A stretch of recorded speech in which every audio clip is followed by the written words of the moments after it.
Hello, ladies and gentlemen. Welcome to the Joe Emilio Show. I'm your host, Joe Emilio, and tonight we've got some interesting things to talk about. One thing that we're definitely going to talk about is possible load shedding starting again. Yeah, it might happen. Apparently, there's a big bridge in Eastern Cape that they're building, and a truck driver stops to unplug a Tesla. What went wrong? We're going to talk about that. And of course, Germ Warfare is going to be joining me later on tonight from 8 p.m., ladies and gentlemen. You do not want to miss it, but don't go anywhere. All that and a lot more coming up.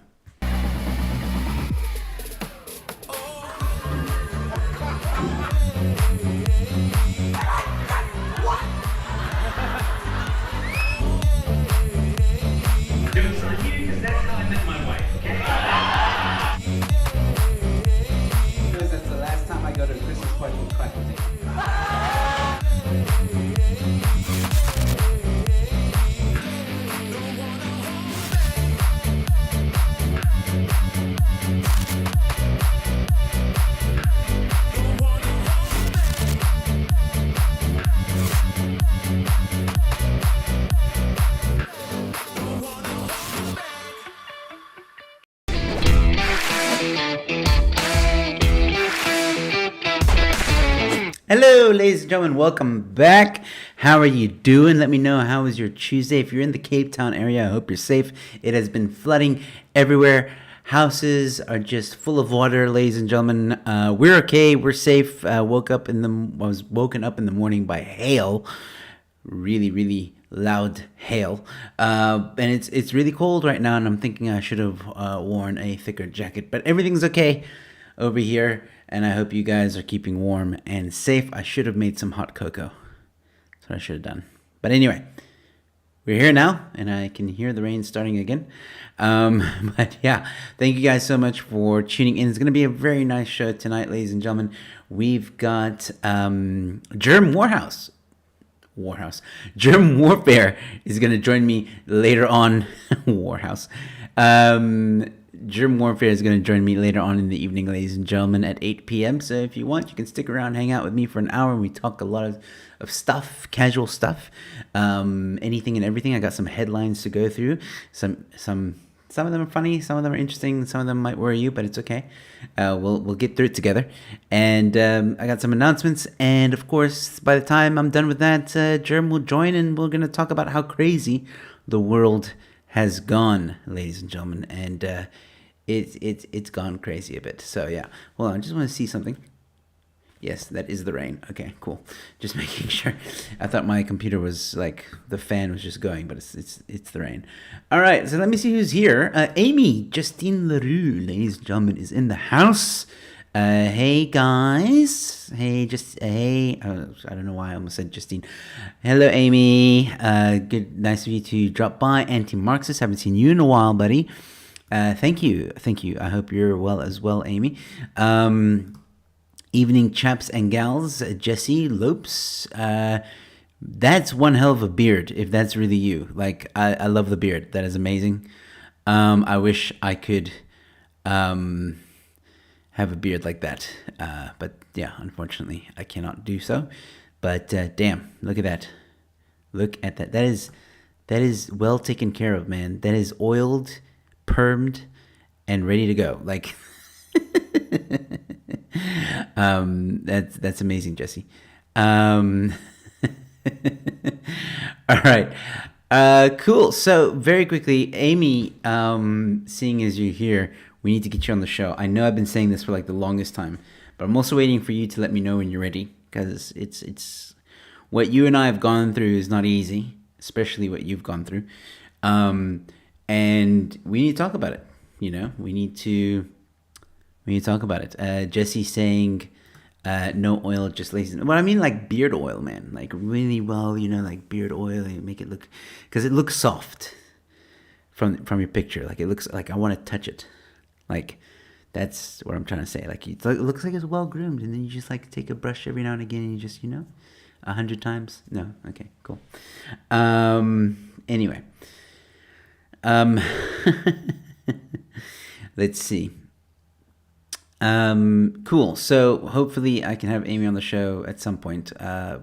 We'll chat. She has my number. But yeah, for those of you who don't know, Amy's also fighting a cancel culture battle of her own.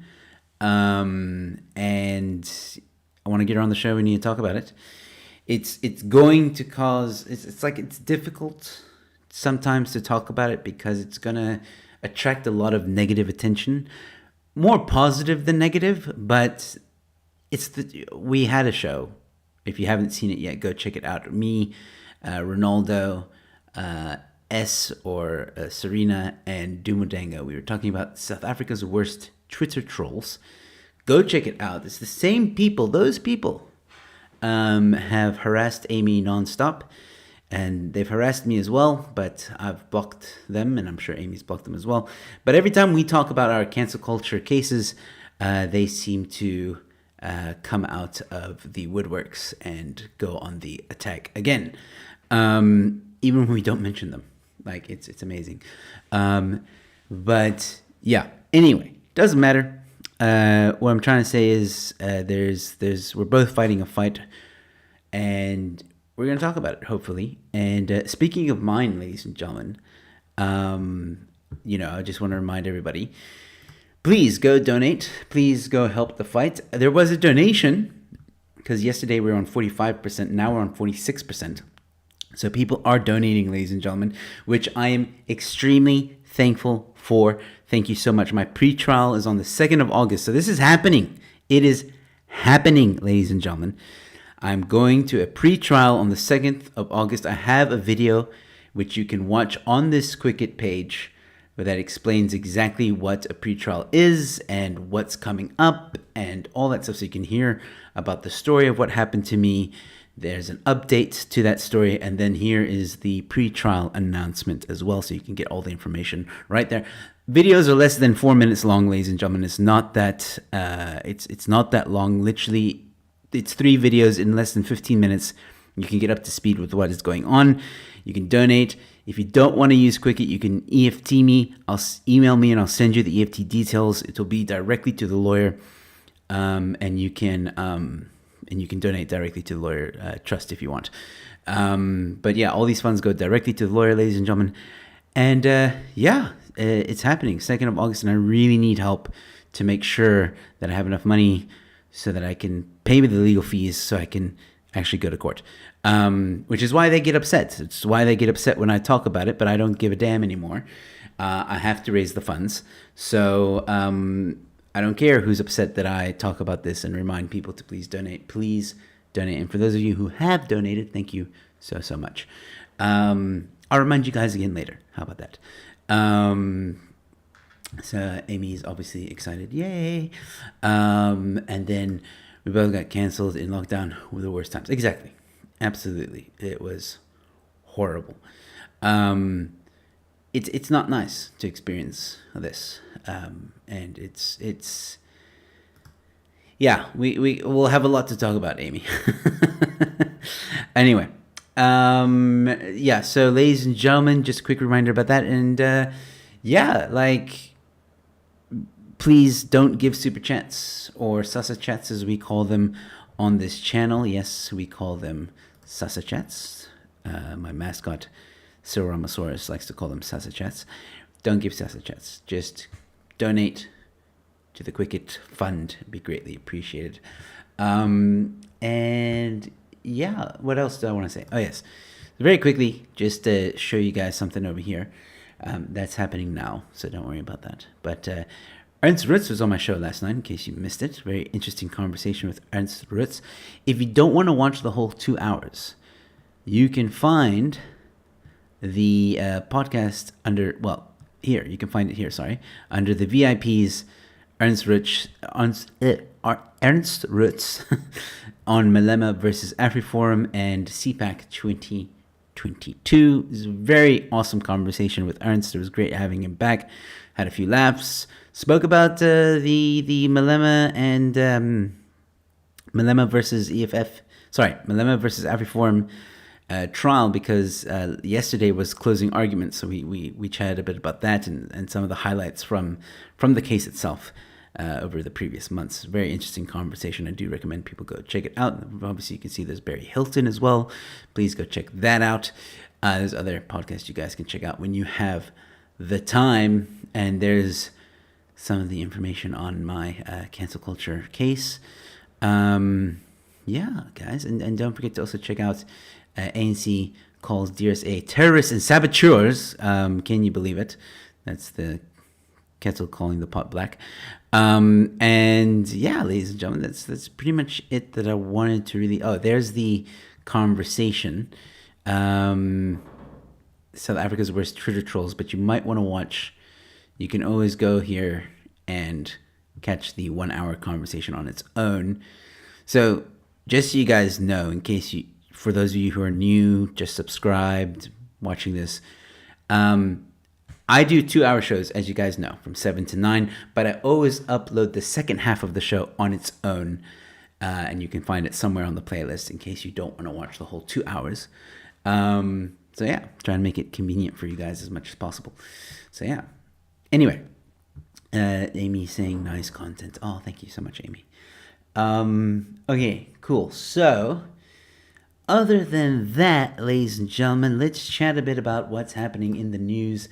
I'm sorry to say it seems like load shedding is probably going to come back soon. And the reason why I say this is because, well, Eskom confirms fire at, I cannot pronounce that, power station in Mpumalanga. So, like, I don't know. I'm calling it, I'm going to say load shedding is probably going to start next week sometime, maybe this week. I'm sure people are going on a long weekend this weekend because Thursday is a public holiday.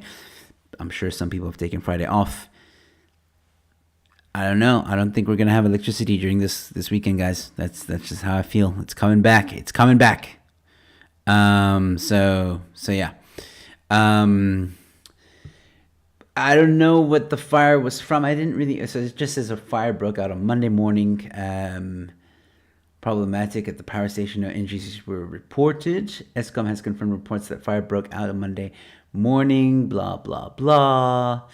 But it was quickly extinguished. Investigating the root cause of the fire and extent of damage and possible return to service. Possible return to service. I mean, what are they trying to say there? Yeah, Jesse making a good point. Show of hands. Fire was accidental or on purpose? I mean, we have heard rumors of sabotage. I don't think it's rumors, to be honest. I mean, yeah, it makes you wonder, doesn't it? Jesse makes a good point. I like the way he thinks. I would dare say, look at that. The fire was going. Look at that. Okay, yeah. I think maybe someone just lit a cigarette and forgot to put it out. I don't know. Like, it's I doubt that. I think you know, I think where there's smoke, there's fire and a possible tampering. I'm trying to be careful with my words, because yeah, I don't want to be labeled as fake news, you know. So I'm not saying that Jesse's right. I'm just saying that it is a possibility. That's what I'm saying. Okay, it stands to reason that Jesse has a good point. I'm just saying. Anyway, here's something else. Mixed reactions to calls for a shutdown over fuel price hikes. So people want to do a shutdown. It seems to be all the craze now. It's like trending, you know. And let's do a shutdown, you know. Let's do a shutdown. Cape Town didn't care, which I predicted. But now there's calls for shutdown over fuel price hikes, which, I mean, I could kind of, you know, all right, fine.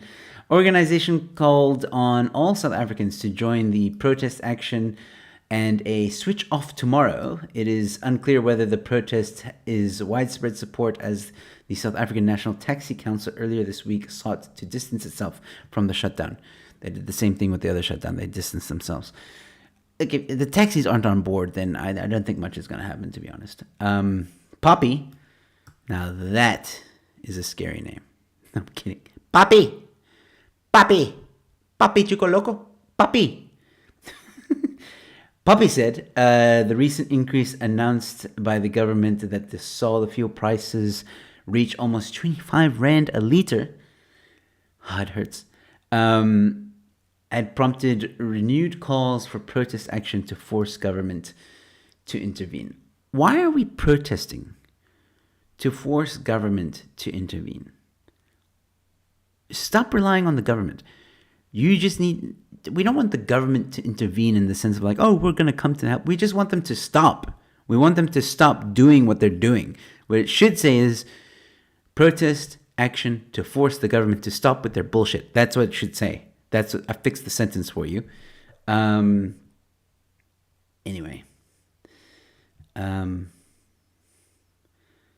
The only way the government will take us seriously is through protesting. I call on all South Africans to do whatever possible to join the protest. Yes and no. Apparently, if you loot, they'll take you a little bit more seriously. If you start burning things down, they'll take you a little bit more seriously, but not entirely. They love it when protests happen and things get burnt because then tenders get to be put out to fix things that don't get fixed. I'm still told that KZN is a mess. I mean, obviously now with the storm and the floods, it's looking even worse. But I'm just saying, between 8 and 9 a.m. tomorrow, motorists and 9 a.m. Okay, wherever you are. Oops.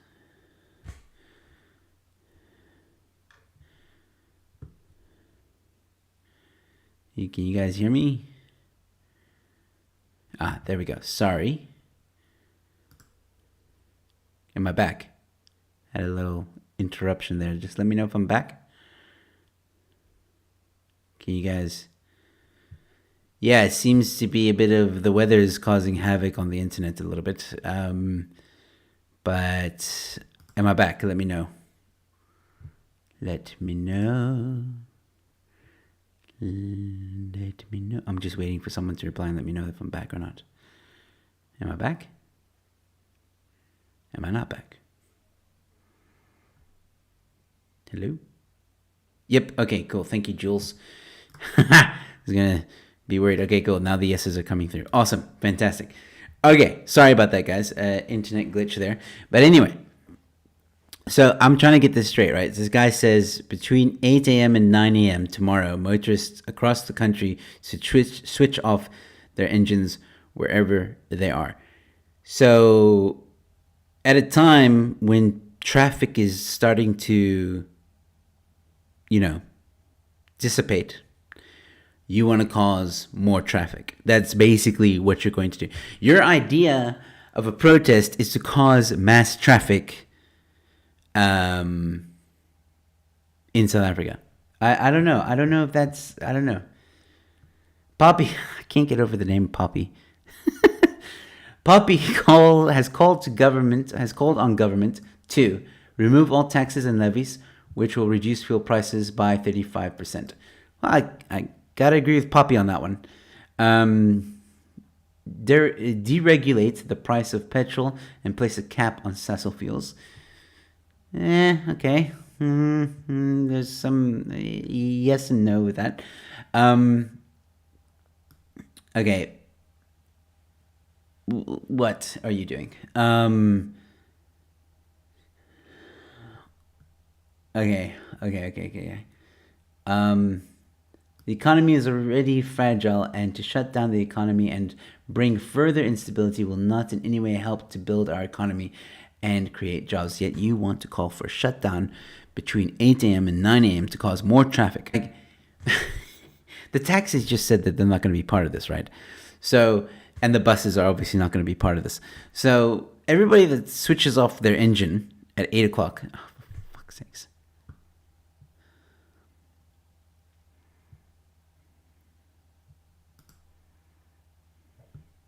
Are we back? Yes, we're back.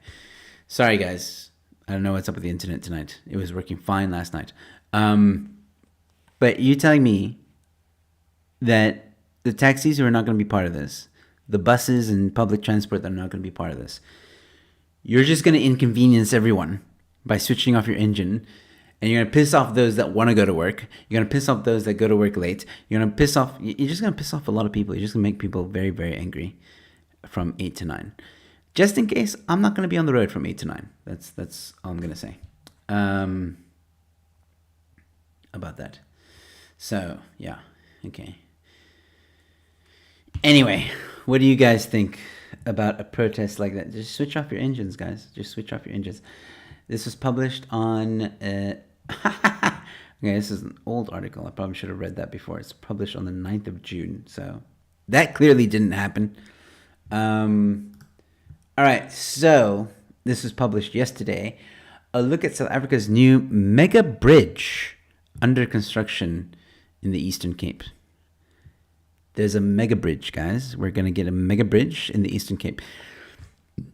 Because that's exactly what the Eastern Cape needs right now. Forget about unemployment and the water crisis and the electricity crisis. No. Let's pump billions into a mega bridge. Because that makes sense right now. That's what the people want. That's what the people need, right? A mega bridge. You know what? I've seen a lot of starving people when they're starving on the streets and they're crying for some food. They just like, you know what would help me right now? A mega bridge. Oh, yeah. Like, that's not... Of course. Transport Minister Fikile, or Fakile, says construction work on the new bridge is making steady progress. Steady. I bet you it has been steady for 10 years already, probably. David G saying, is that a mega pint? Yes. All right, so in a series of posts, blah, blah, blah. Okay, so somehow this bridge will stimulate investment and growth, initiate new economic sectors, and transform the connection of rural communities to urban centers around the country. I feel like that's just a lot of word salad. I don't think it's going to do that. I mean, maybe it will. But you need electricity to have a business to drive to. That's all I'm going to say, right? Yeah. The project will continue to create thousands of new jobs and economic opportunities in line with the new economic reconstruction and recovery plan. Okay. So are you saying that the economic reconstruction and recovery plan, that plan was to build a mega bridge? I fail to see how that's going to create 1,000 jobs, maybe for the time being when the bridge is being built. But then what's going to happen when the bridge is done being built? Yeah. Anyway. Here it is, guys. This is it's underway, eh? This is like steady, okay? They've built one leg. There's no road. I want you to take, there's no road, right? There's no road leading to it. There's no road, there's just one leg. That's pretty much it. Look at that. This is the mega bridge, ladies and okay, maybe two legs on either side. That's what it's going to look like. I would say that there's still a while away. So wait. After significant delays, who would have thought that there would have been delays in South Africa? Really? No. Oh my word. Including protracted labor dispute. Gee, really? I thought this was going to create jobs. The estimated completion date of the project has been scheduled to end in 2025 or the start of 2026. Add another 10 years, ladies and gentlemen, to the schedule there, right? And maybe not even done. You know what? It might even just look like that bridge in Cape Town. You know that everybody knows that bridge in Cape Town CBD. That just it's incomplete. You must know the bridge I'm talking about. Everyone's seen that bridge. That's pretty much what we're gonna see here. That's pretty much what we're just gonna be. Two legs on either side of a mountain, like. Yeah, I don't know, man.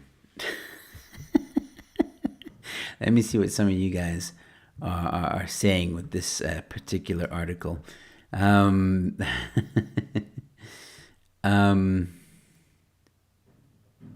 So this country's a joke. Yeah, well, sure. Should look like, yeah. Okay, it's probably not going to. Delays, fake news. China can knock a bridge out in 7 days. Apparently, there's been delays already. Deborah Oliver saying, so it's two-legged bridge. Yeah. NZ, here we come. Yep. Would be awesome if they put a huge flagpole on top of the bridge. That's another 500 jobs right there.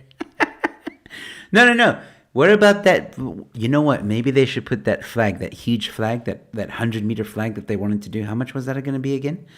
Like 22 million rand flag? That's what they should do on that bridge. Why are we giving them ideas? Why are we doing this? Anyway.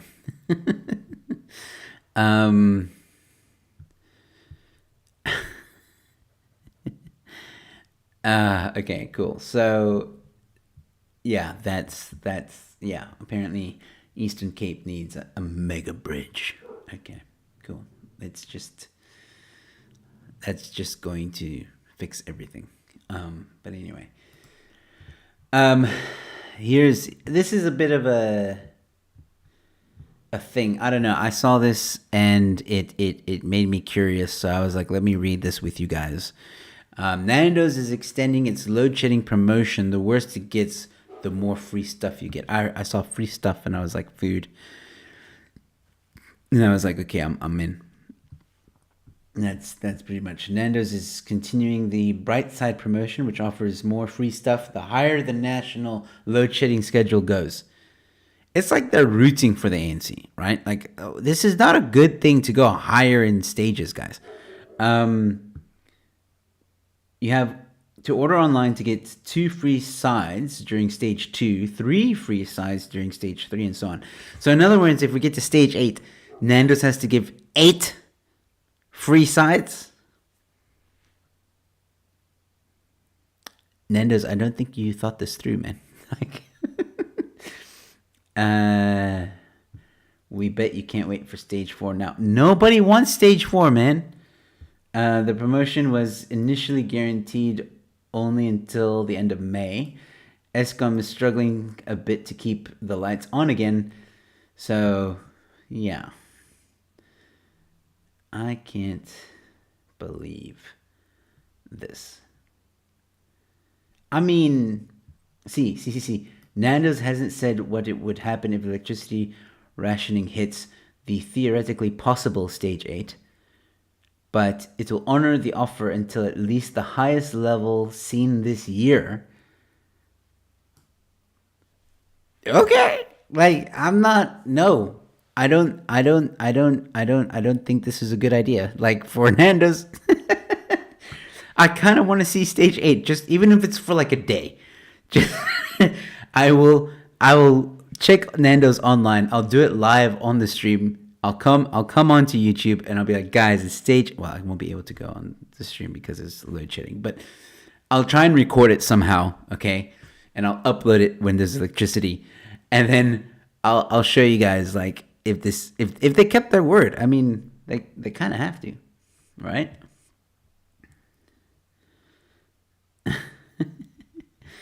Oh man. New models suggest that load shedding could hit stage 6 or stage 8 in the foreseeable future, and the rationing could continue indefinitely. Well, that's an important paragraph right there. So, give you some happy news, right? It's not really that much happy news, but like, hey, free food, guys. But hey, while you're getting some free food, you may not have electricity in the next few years. Like, just letting you know. Enjoy your Nando's in the dark. Yeah, that's pretty much it. Okay, well that was fun. Okay, so this is another headline that I thought was what I like what Amy said here. Stage 10, we get a free store. That's yeah. I like that. All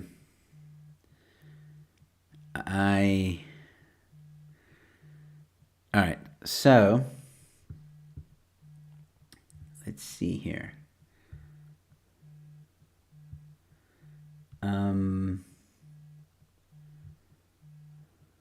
Free stuff you get. Okay. So the next headline, ladies and gentlemen, no. I just found this one kind of funny. Because a truck driver stops to unplug a random Tesla and car's owner was napping inside. So someone's like wanted to unplug a Tesla, and then the owner of that Tesla was sleeping inside the car. Obviously, Tesla needs time to charge. This guy was like, well, I'm going to take a nap while it's charging. A pickup truck driver thought it would be a good idea to unplug a random Tesla from charging. What he didn't know was that the car's owner was taking a nap inside the EV, electric vehicle. This happened in carpool lots on Highway 401 in Camp Belleville, Canada. Here's how everything unfolded. Okay, so there's 10 photos. So actually what I really wanted to see. This is the Tesla. This is just an ad campaign now. I thought there was going to be photos of the actual incident. What are you doing to me, Tesla? I don't want to. I just advertised Tesla like accidentally. This is total BS. Reserve space. Blah blah blah blah. Footage. Stops right as he starts pulling the no padlock charger out of the car for a good reason. The owner was inside. Okay. Picked up blah blah. Fortunately, the guy sleeping inside woke up and opened the door. He says on the popular platform Reddit that he noticed something being off, looked outside, saw someone messing with his car. Then when he threw the blanket off, opened the door and screamed at the man, "Put my thing back in." Put my thing back in.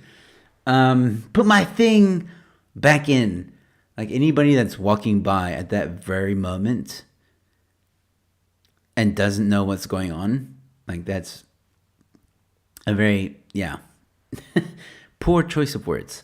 But the culprit was already going to his truck after he saw that someone was in the EV. The situation didn't escalate any further. Oh, well, thank goodness. Thank goodness the truck driver, who probably eats bones for dinner, didn't do anything to the somewhat calm snowflake driving a Tesla. I know I'm stereotyping and assuming right now. I mean, the Tesla guy could be a cage fighter. I don't know. But, yeah, if you drive an electric car, well, yeah, it is what it is.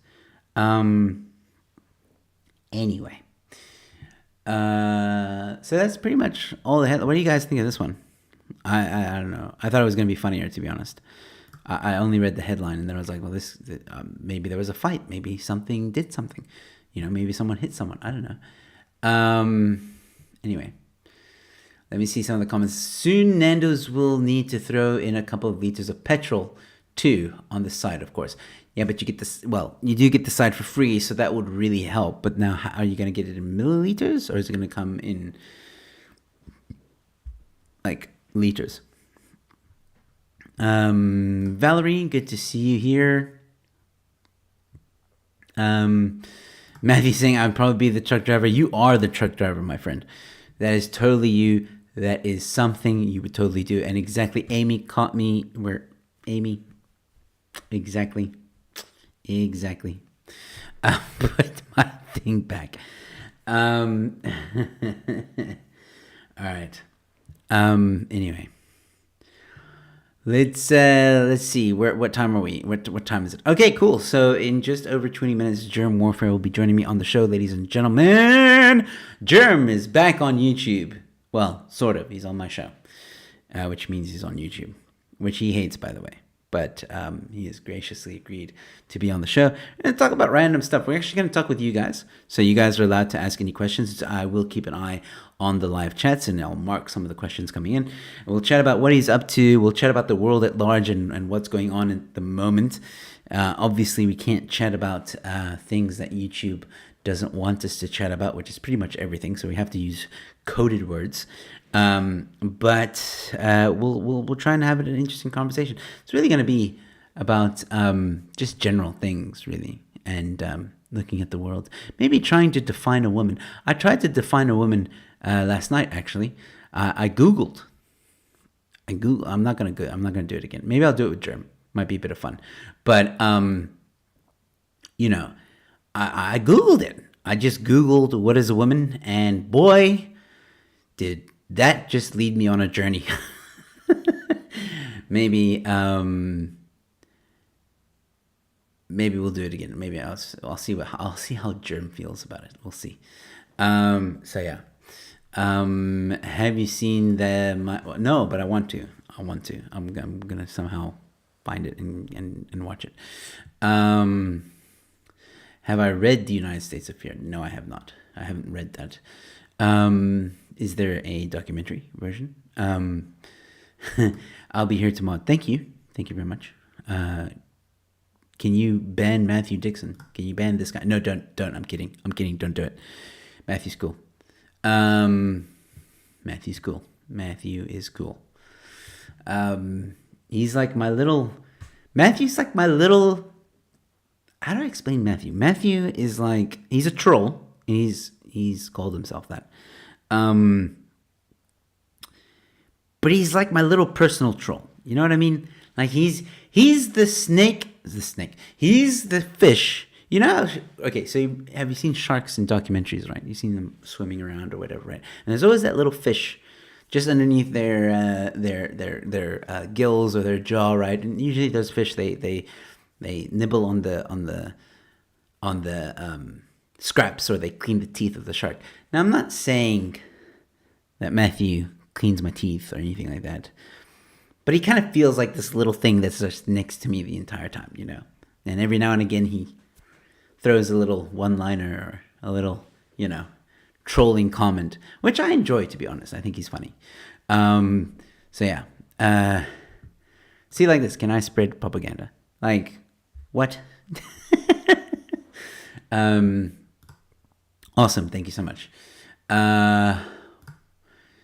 Yeah, I know what she says. I'm just going to leave it at that. Awesome. I will check that link out. There we go. Yes. See what I mean? Is the little gems that he has is awesome. I don't know. It's just cool. It's just cool to have him, or like just there. And I think he thinks that this is like his domain. Like this is his space to troll. He likes trolling me, and that's fine. I get the jabs. It's cool. But I feel that if there was another troll that comes into this space, he'd be like all over that. I don't know. Maybe I'm wrong. Matthew, you can correct me if I'm wrong.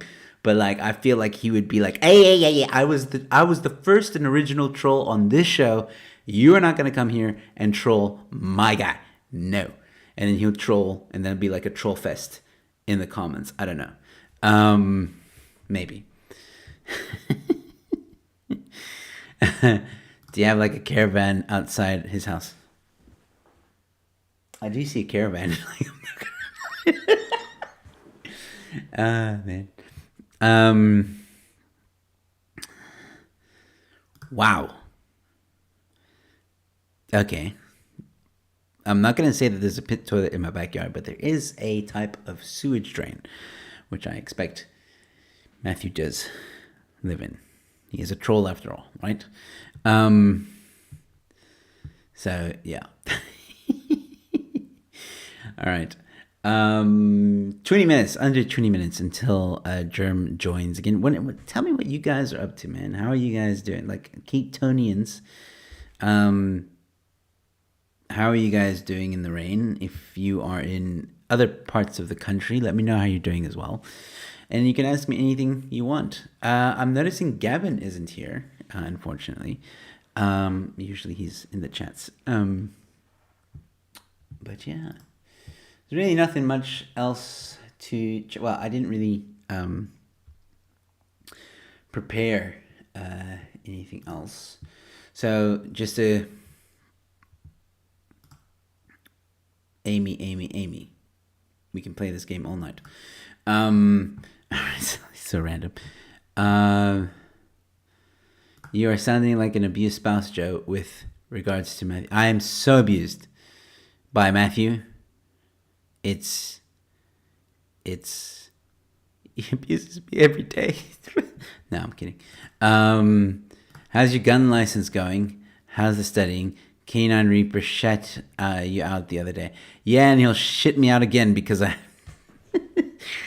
haven't even picked up the book yet. I know. It's bad. I know every day I kick myself, but I've got like a lot to do, man. And I know I need to, and I will.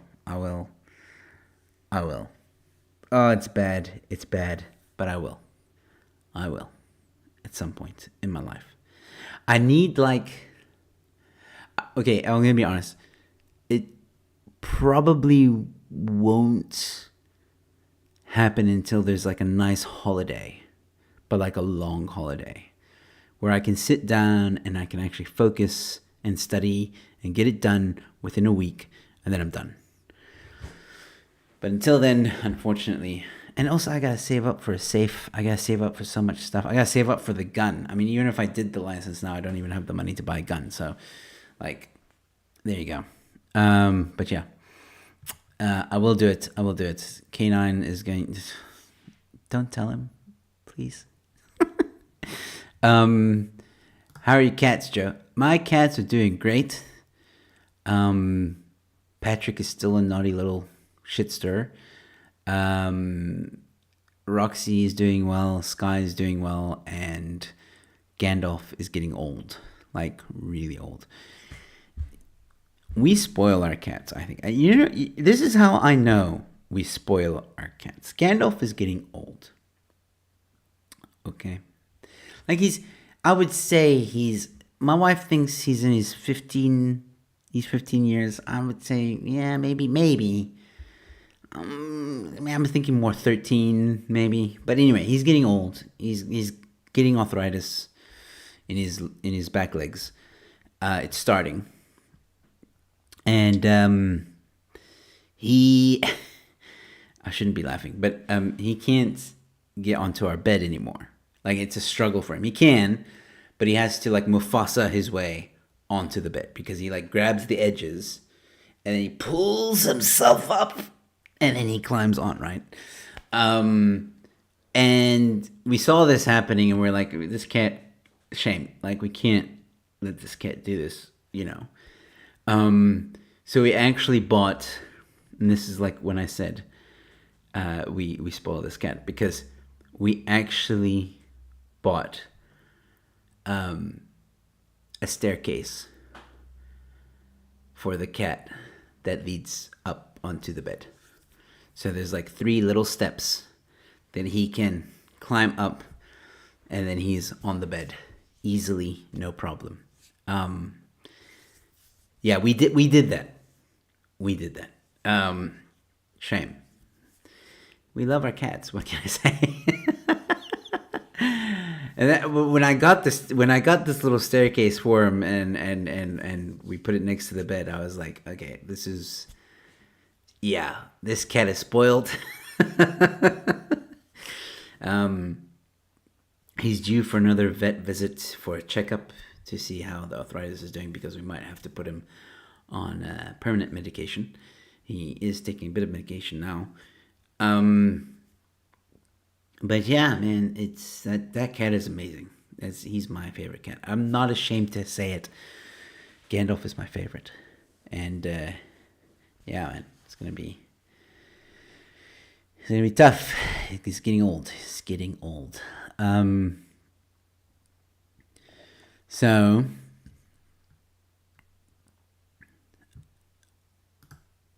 Steve V asking, have you done No. I still need to study. Like, I still need to do the whole paper writing that thing. I'm gonna do it. Okay, just leave me alone. I'm kidding. Valerie, raining here feels good. Yeah, it's also raining here, man. It's crazy.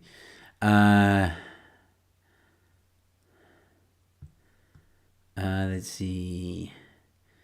Why not rent a gun from local gangster and then do the I forgot where I put it tactic? Maybe a couple of grenades too. No. Richard, I never know how to pronounce it. Is it Richard or is it Ricard? I don't know. Evening. I also got an arrangement, so my 14. Okay, cool. How's Roxy? She's all right. She's good. You get a nice electric bed warmers for cats and dogs.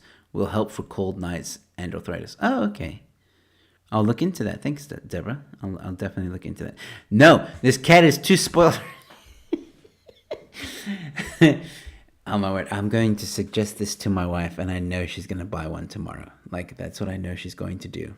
She's going to so do it. I'm going to be like, hey, babe, today on the show, Deborah said, like, let's get an electric blanket for the cats. Who's Deborah? It doesn't matter. Someone who watches the show.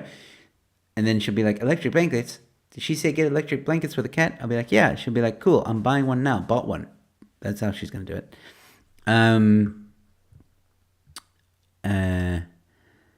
Yeah, she's still feisty as hell. Our fur kids, our family, got my Queenie spayed today. Border Collie. Oh, nice. Okay, Border Collies are awesome, man. Love those dogs. Yeah, they are. Our fur kids are naughty as hell. I have a book, Joe, but don't think I have the patience to go through the licensing application. Yeah, that's the problem. Okay, thank you. Richard. Did I say it right? Richard. Sorry, sounds weird to say it that way. Maybe get an electric bed warmer for me. It's kind of cold down here. Matthew, trolls thrive in the cold, man. I thought this is like your, it's like you're in your element. You know what I mean? This is, it's wet, it's cold. It's all you, man.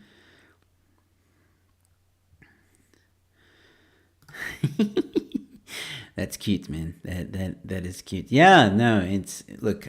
We love all our pets. They are spoiled rotten. One of them is very naughty, extremely naughty. And, like you would think that the naughtiness would die down the older they get, but no, not with this one. Not with Patrick. Patrick is the naughtiest little shit. Anyway. Nice. I need to get I need to do it. I need to do it before shit really hits the fan. Like, I need to do it. I know it's important. I will do it. The book is here. The book's right there. Like, it's right there. I just need to do it. I need to set time aside every day. Next week, Monday, I'm going. Things are getting so hectic. I'll find the time. Maybe weekends. I'll probably do it on weekends. How about that?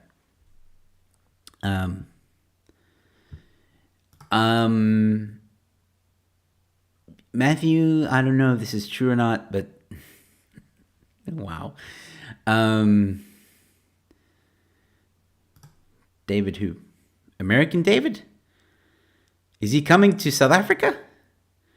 Is the policeman coming to South Africa? Yes or no? And August is my birthday month, just so you know.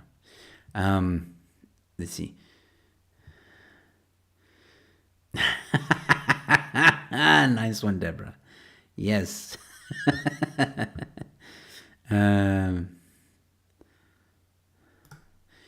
Yes, don't worry. Guys, I am being coached by Gideon. And he's guided me,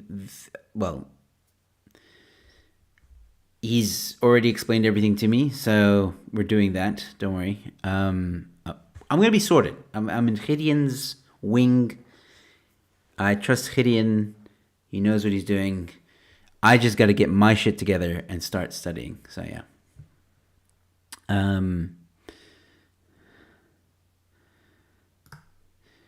I think fur kids are more likable than some people. Better manners too. Yeah, I would tend to agree with that. Okay, cool. If he's coming to the States, why can't I talk tonight? If he's coming to South Africa, then yeah, I would love to meet you guys. Hell yeah, it'd be great to see a fellow. Ooh, can you? Maybe I should ask this personally to you. Okay, when is he coming? Like, you don't have to be too specific. Like, first week of August, second week of August. When exactly is he coming? And would he be willing? I'll pay him. I'll send him the money. But would he be willing to get me a few things? Please. So yeah, he's a Leo. Yes, I'm a Leo. I'm a proud Leo, man. I like being a Leo. Leos are awesome. Leos are the best. Roar. Roar. Hear me? Roar. I won't do that again. That was, no. Okay.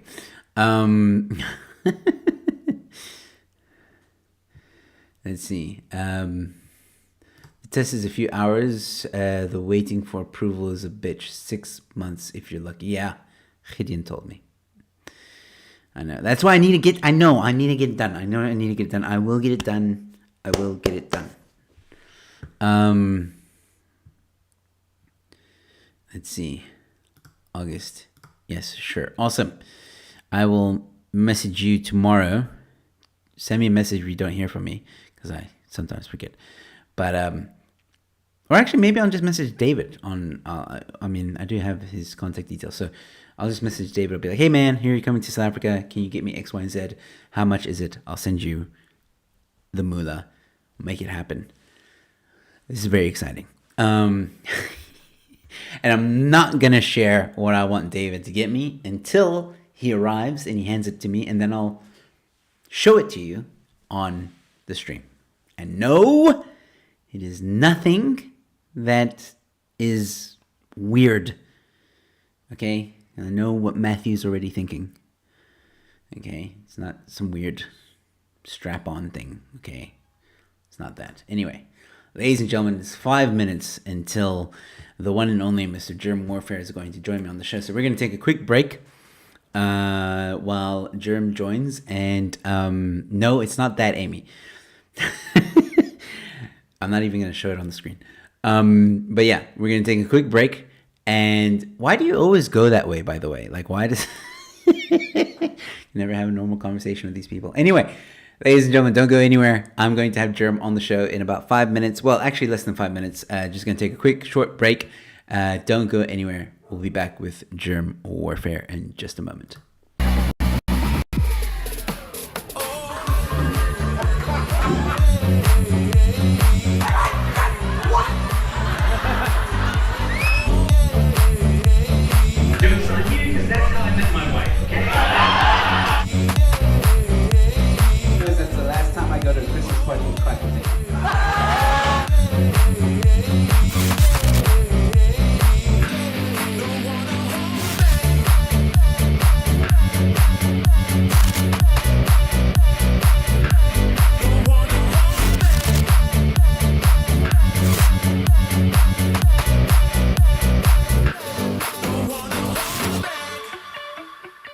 Well, ladies and gentlemen, it's break time. Don't go anywhere, I want to share some announcements. Firstly, as you saw, I have a one-man show stand-up comedy special happening on the 30th of July of this year. Please book your tickets as soon as possible. There is limited seating. There's only 40 tickets available. Tickets also include a meal. Oh, and the show is directed by the legend Barry Hilton. Avoid disappointment and book your tickets now. Just follow the link in the description, ladies and gentlemen, where you will find all the information. And secondly, please consider becoming a member to this channel. It goes a long way to supporting me and the channel. And for as little as $60, you can become a member to this channel and get exclusive perks. Just check out the join button below for all the details. And if you don't want to become a member, that's absolutely fine. Don't forget that you can also donate by giving a super chat, or sasa chats as we call them on this channel, or you can use super thanks to also donate to this channel. All donations are greatly appreciated. With that being said, ladies and gentlemen, for those of you that are just tuning in, don't go anywhere. This is just a short break. The show will be starting again shortly, so enjoy the rest of the show. Oh, and don't forget to subscribe if you haven't yet already.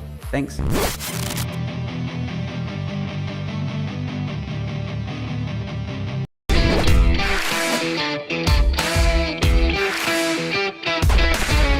Hello, ladies and gentlemen, and we're back. Welcome to the Joe Emilio Show. I'm your host, Joe Emilio, and I am joined by the one and only Mr. Jerm Warfare. Jeremy, how you doing?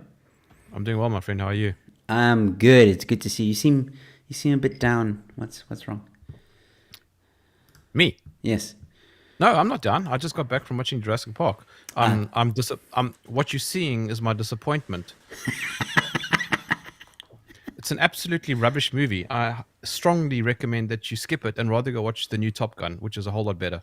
Really? Is the second Top Gun good? I don't know. It is freaking amazing. Really? Okay. Yes. Okay. I loved it so much. I loved it so much that I want to watch it again. Let me tell you why it was so amazing without giving anything away. Okay. They flew real F-18s. Very little CGI. What you're seeing is a lot of actual flying. They spent 2 years trying to figure out how to rig those planes with cameras. Number one. Nice. Number two, it took them 10 years to make because of wow. delays and all sorts of things, right? Because Tom Cruise, bless his soul, loves jets and he loved the original Top Gun. And number three, the movie brings back some of the original actors, obviously a lot older, and they worked that into the storyline really well. And they included so many Easter eggs.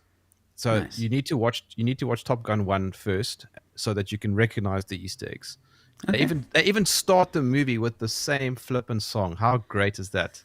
And then that's nostalgia. Welcome to the danger zone. Yeah. So okay, I'll go. I've just been so disappointed with reboots and remakes Yes, me and too. part twos that I stayed away from the second Top Gun. And now I did hear people raving about it, but I was like, probably just people trying to market it. But Jeremy, if you say it's worth it, then I'll go. Jurassic Park, though, what is it? Casper had a question. Is it woke dinosaurs? Is that the problem? No, it's just what they tried to do is they sat around a table in the boardroom saying, "Okay, guys, this is going to be our last Jurassic Park movie ever. Let's just go Marvel on us on the world, right? Let's bring back the old actors. Let's bring out the best CGI, and basically, it's a movie with dinosaurs in it. Really, it's not Jurassic Park in any meaningful sense. But that So is I Jurassic Park. absolutely will not recommend it, at least not on the big screen. And to make everything worse, I watched it. Wait, on IMAX with 3D glasses. How absolutely crap was that?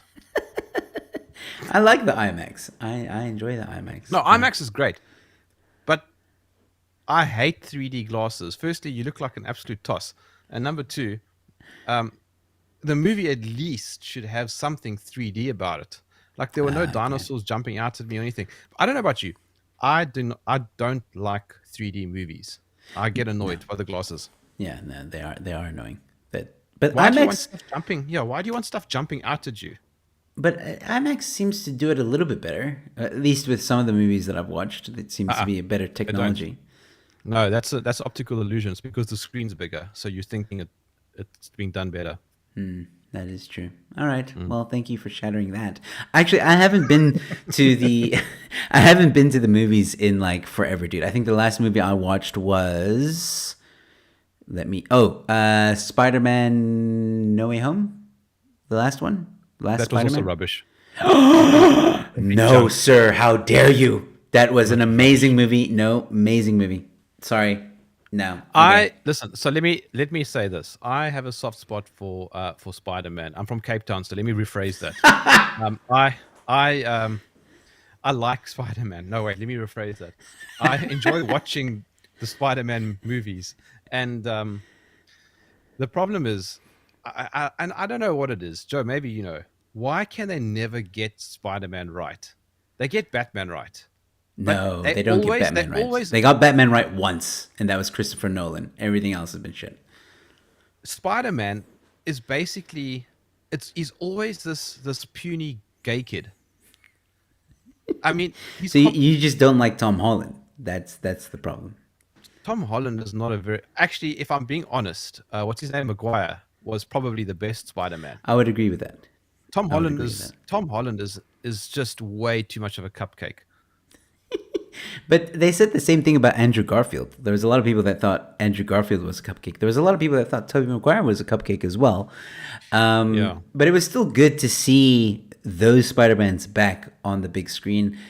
I am assuming that you didn't like the storyline, although I think the storyline No, it gave was also rubbish. each But then again, character a nice Marvel and sign-off. DC, yeah, these guys are just ruining everything now. I hate Marvel now. I absolutely detest anything that Marvel makes. And it's very simple. Let me give you the formula. At least the formula that I prefer. I don't want the villain to be some universal force that's coming out of the sky that is so big and huge that it's impossible to fight. What happened to I watched Zorro the other night with my wife. Oh yeah, that's good. And what happened to the good old days of just sword fighting? Like, why must there Star be Wars has lightsabers. but okay, that's also fine. That's also sort of sword fighting. But why must you have these massive, massive villains that basically live somewhere in the stars, and their powers are all consuming? It's just so huge and unnecessary. And I mean, we all know why. It's just because the guys are trying to show off how good their CGI is. That's what it really is. Well, I mean, like I think they're just trying to capitalize on the comics and telling new stories and all that stuff. Some of it's confusing. Some of it you need to watch over and over, and there's a lot of plot holes. I'll agree with you on that. There's a lot of plot holes. The moment you start bringing in this supposedly powerful villain that is supposed to be the conqueror of all conquerors, right? And Yeah. unbeatable, and then all of a sudden people do beat him. It's like you're contradicting yourself. But you know what's even better is I would like to see a superhero movie that is ultra dark. Like it goes in the direction that you don't expect it to. In other words, like the Batman. superhero. Well, the superhero actually dies and the villain wins. How's that for dark? The problem is there's no superhero storyline that actually does that. No, but exactly, and the You would problem, have to Joe, make up I think what you would need to do is you would need to make an entirely new superhero that hasn't been heard of before, right? Then have its own storyline, maybe a 3-part movie where the third part he dies. I don't know. I don't know. Maybe that's like needs to happen. The reason why I'm saying that is because it would be a great plot twist and it would get everybody so depro, but it'll be like the most talked. It'll be the most talked about movie in the world, and it'll be typically Game of Thrones where like your favorite character gets killed off. But yes, the other problem. Excuse me. Yes, the other problem. Have you noticed how often villains are actually so much cooler than the superheroes? Oh, Right? yeah. They always have better gadgets. They look better. They got better outfits. They got better cars, better spaceships, whatever. It doesn't matter. The superhero always wins by like default. Like a tree falls on the bad guy, or like I don't know, 700 locusts appear out of nowhere and he dies. But like it's not. He doesn't die because of the superhero. He dies because of like some collateral team effort or something. Like nature, like in Lord of the Rings as well. Which I mean, it's probably my favorite movie of all time. But again, Gandalf summons like little butterflies. Like you got you got all these orcs riding these massive animals, and Gandalf's lying in a tree and he blows onto his staff, so like butterflies appear out of nowhere to come and fetch them. I mean, it's the villains are always better. Yeah, the villains are always cooler, but it's a tale as old as time, man. Good versus evil, good always prevails. That's the simplest formula for any superhero movie. I will say this though, apparently I haven't seen it yet, and I must find a way to watch it. Batman, the most recent one with the Twilight guy. Apparently, that was very dark and very good. What's his Um, name? He's talking about the dude that what's his name? what's his name? Robert Uh, Patterson, isn't yes, he's a it? good actor Patterson. actually. He is a good actor, and I didn't want to watch the movie because he was Batman. And but even Ramon was like, "Dude, watch the movie; it's really good." And Ramon's quite a skeptic when it comes to movies, so I was like, "Oh well, shit! If he's saying I must go watch it, then maybe it is good." But I'll reserve judgment until I watch it. But I think that is one of the few superheroes. Like DC's trying to go into a more darker tone. Much with Joker, I thought was an amazing movie because it's about the villain and in the birth of Joker, which was phenomenal and fantastic. And then Batman came out. I need to go watch that. But yeah, Marvel's always gonna be popcorn movie, man. It's made for entertainment. That's their thing. Yeah, but they can have it. I mean, I'm so bored, and also they're going completely woke. Yeah, there is a bit of I mean, wokeness. listen, Top Gun brought in a slight amount of woke, but it was enough to still you could still ignore Bear it. it. Yeah. Yeah, you could still ignore it. There was a lot more woke in the new Jurassic Park. I mean, Top Gun had a black fighter pilot, female, so that's very trendy right now. I can't remember if she's lesbian, but I wouldn't be surprised. You Yeah. know, and obviously need to do that. But the truth of the matter is, women fighter pilots are just not very good. That's the reality. And the show's canceled. No, but Um, no, but there's a very obvious reason. There's are a you very saying obvious that reason. women are not good at driving, Germ? How dare you? Yes, yes. SAS, South African Airlines' first female pilot. She landed in Cape Town and drove the plane onto the grass. Oh my word! You're kidding. Please tell me you're kidding. Please tell me that's a joke. No, it's real. Oh my And god. I just saw. I think it was in January. Uh, the US Marines. I think their first female.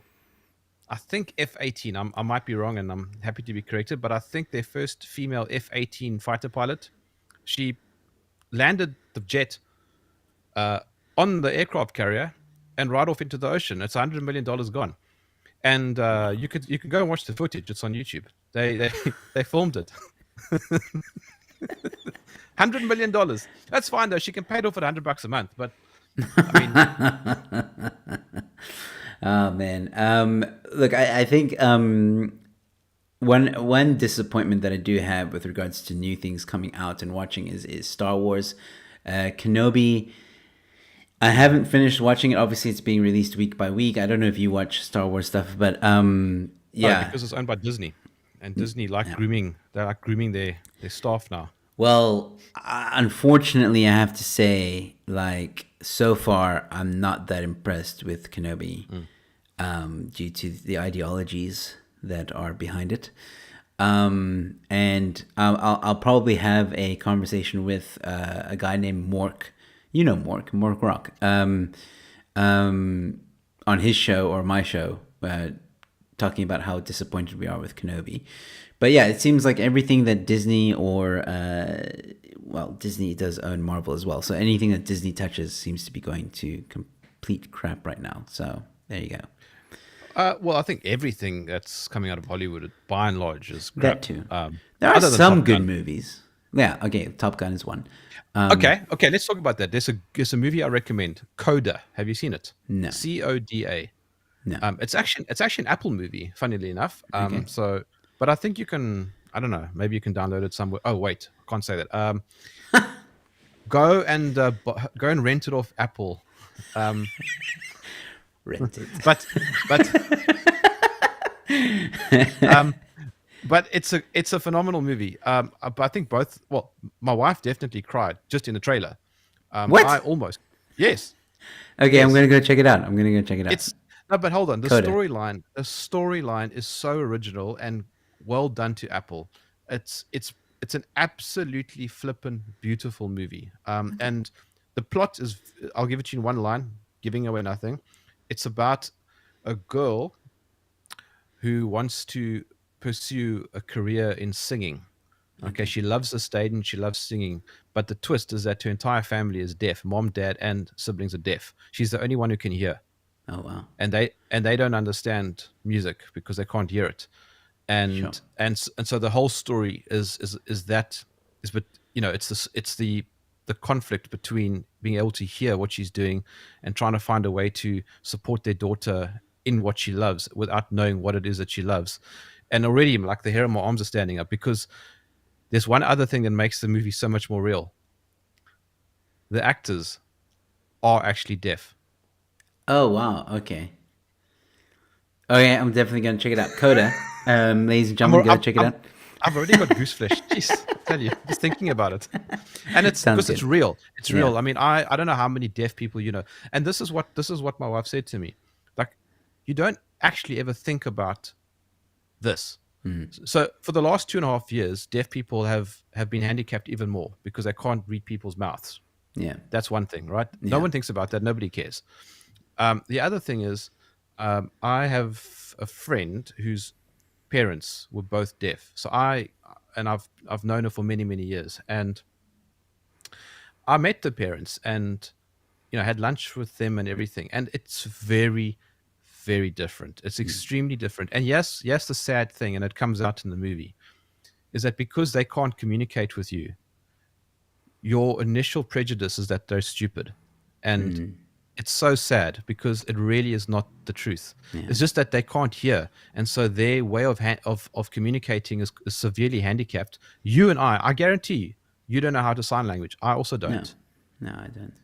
So what I mean, now? I know this. Yeah, me too. Yeah, that's that, and that And I genuinely think this means. is "I love you," if I'm not mistaken. Something like that. I don't know. It's like sideways or something like this. And the reason why we shaft them aside as being stupid is because we don't want to be patient and try and communicate with them. And it's frustrating for us, but it's even more frustrating for them. And so I would recommend Coda, CODA, great movie. I Cool. think it means Child of Deaf Adults. I think that's what it stands for. Okay. That makes sense. No, definitely go check it out, and I recommend anybody who's watching this now to bookmark that and watch it at some point when you have a chance over the weekend. And speaking of which, ladies and gentlemen, the title of this stream is called "The World's Gone Mad." I think we've covered it a little bit, and you can see how that gives tickles to Germ. No. So we are going to be touching on that topic a little bit through the things that we're talking about, and I mean Hollywood being one of them. One of the topics. Hollywood has gone mad. I mean, I wanted to ask you, what do you think of this whole? I mean, you probably don't care, but like this whole Johnny Depp and Amber Heard thing. Because some people are saying it's all staged, other people are saying no. Who gives a damn? Where do you fall? I actually kind of enjoyed the small amount that I did follow. Okay, I did not expect you to say that. No, well, the reason simply is because I really was hoping that Amber would be taken down, and she was. And of course, her story is now that she wasn't. Wait for it, heard. Yeah. But I mean, look, it's celeb nonsense, right? But the truth also is that she and Johnny Depp really are two people also. And we must be careful, Joe, of falling into the trap of also dismissing other people simply because they don't fit into our narrative. They're not terribly important in the greater scheme of things. They're just Hollywood.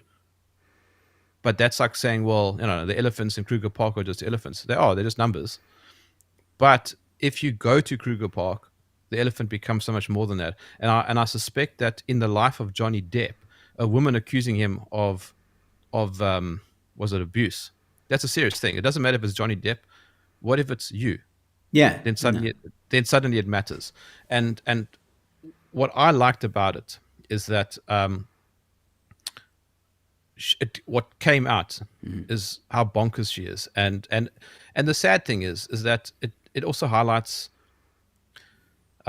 this kind of debauchery that happens in Hollywood. I mean, we all know what happened now in her history, and she could have avoided all of that just by not falsely accusing him, and that's the other lesson. Yeah. Don't falsely accuse people of things. But of course, she doubled down. Like Yes. You saw her response. I'm assuming. Yeah. Yeah, yeah. So she said that this is a step in the wrong direction for women who fight against abuse, and the Ah, courts are the ah, problem, and oh, Joe. Joe, last night, let's talk about this for a second, right? Now let's make a direct comparison. Last night on my podcast, and it hasn't come out yet. It's only coming out in about a week's time. okay. I had Laura Logan on my show. Now, Oh, anybody who knows who she is, she's she's basically a South former South African. African. Yes, Yeah, yeah, but yeah. Someone on my channel's been begging me to have her on the show. yeah, so she's a journalist at Fox and CBS and 60 Minutes, and she's quite a hotshot She's done journalist. Like, a and documentary as well. It seems very interesting. yes, it's coming out now about the election fraud, Yes. and and people are very quick to dismiss her because she's quite controversial. She's politically incorrect, and she doesn't care. Yes, the thing though, she spent 30 minutes on my show last night talking about how she was gang raped in Egypt when she was covering a story in 2011. Now, you can say the same thing. Oh, well, who cares? It's a distraction. But she was sitting virtually in front of me, telling me her story, and it's hectic. It's hectic, Yeah. and these things are real. The question is like, how do you, what do you do with the information you have, and how do you come out of it? Do you come out of it as a victim, or do you come out of it as some sort of winner? And I'm guessing in Amber Heard's case, she certainly is. Laura Logan is absolutely not a victim, Yeah. and that makes her a more powerful person. No, absolutely. I couldn't agree with you more. I think it's important that people don't choose to become the victim. And I mean, it's like so easy in today's society to choose to be the victim because victims are almost rewarded depending on, of course, your gender and the gender you identify as, I guess. If you're a woman, society right now kind of is told to listen to the woman no matter what she says, which is what Amber Heard has kind of been Yeah. brainwashed to think, right? Like, I'm a woman, it doesn't matter. Johnny Depp, what I said Johnny Depp did, he did, and you must listen to me no matter what, forget about the evidence. But yet the evidence came out, you were judged, the jury found you, all your evidence is futile, and Johnny Depp is innocent, and yet you still double down, and that is the toxicity as well with society, where we're being told to listen to one group of people but not the other, and we're forgetting how to communicate with one another, and some of us might go into hiding or be scared to even speak out of fear of being stoned, figuratively, of course, or canceled, for that matter. Yeah. And yeah, I mean, I agree with you 100%. I think to become a victim is to fall into that trap. Oh, woe is me. Oh, look at me. Right? Yeah. And yeah, I mean, some people might argue that, oh, but Joe, aren't you being a victim because you're promoting your cancel culture thing and asking people to... No. I'm not a victim. I was a victim of cancel culture, yes, but I'm not choosing to just run around and expect things to come to me like jobs and merchandise and other things. I'm asking for money because I need help with the legal fees because it's damn expensive to go to court, which is happening. So I need help because this kind of behavior where people choose to, take away your income because of something that they don't agree with, and you did nothing wrong, right? Yes. That's the most important thing, is I did nothing wrong. That's what I'm fighting against. And but I think you're trying to make too many disclaimers here. You don't need to defend anything. If you can, I have no issue actually with cancel culture. If you actually break it down. I know what your view is on cancel culture. You and I always Yeah. disagree on it. No. What I'm trying to say is that it also opens up the opportunity for parallel opportunities, if you excuse the pun, right? So in other words, it allows you to, so YouTube starts censoring, right? They start canceling. So what happens? You start finding alternatives, and they end up scoring because people start moving across, and you end up with the market. in the good old sort of free market sense that Well, I the mean, markets. what happened with you? You know, you Mm, were trying to be a successful YouTube channel. They kept on mm, canceling you from YouTube, and where did you go? You made yourself bulletproof. You have your own website. It's yeah. secure. It's safe, and you do all your podcasts on there, and you get thousands Mm, and hundreds of thousands of views, and you're able to do what you do. It's led for you to have a radio show. I yes. mean, there you go. I mean, I think that's the point you're also trying to make, right? Yeah. What I'm trying to make is the point I'm trying to make is that there are two ways to respond. So cancel culture has always existed. I mean, a few hundred years ago, they were burning women at the Yeah. stake. And I see somebody in the comments got a little bit triggered by me talking about female pilots. Guys, it was a joke. Obviously you get good female pilots, right? And we all know that. But we also know that they're not as good as the male pilots, right? That's also a joke, guys. It's also a joke. Jeez, yes, you guys are so serious, man. Go get a drink. But what I was trying to say is there is definitely something to be said about being proactive and being reactive. So I see people all the time who are on our side, Joe, constantly bitching and moaning about Twitter censoring. Get off Twitter. There's your solution. Go to a different platform. Why are you that guy who keeps phoning and messaging the chick who dumped you? That's a good She's not analogy. going Yeah. to she's not going to come back if you keep messaging her. Yeah. If you keep phoning her and looking like a total loser. Nobody likes a loser, right? Yeah. So be a winner. Go somewhere else. And what's that movie line? If you build it, they will come. Yeah. Exactly. No, I mean, well, I mean, it happened.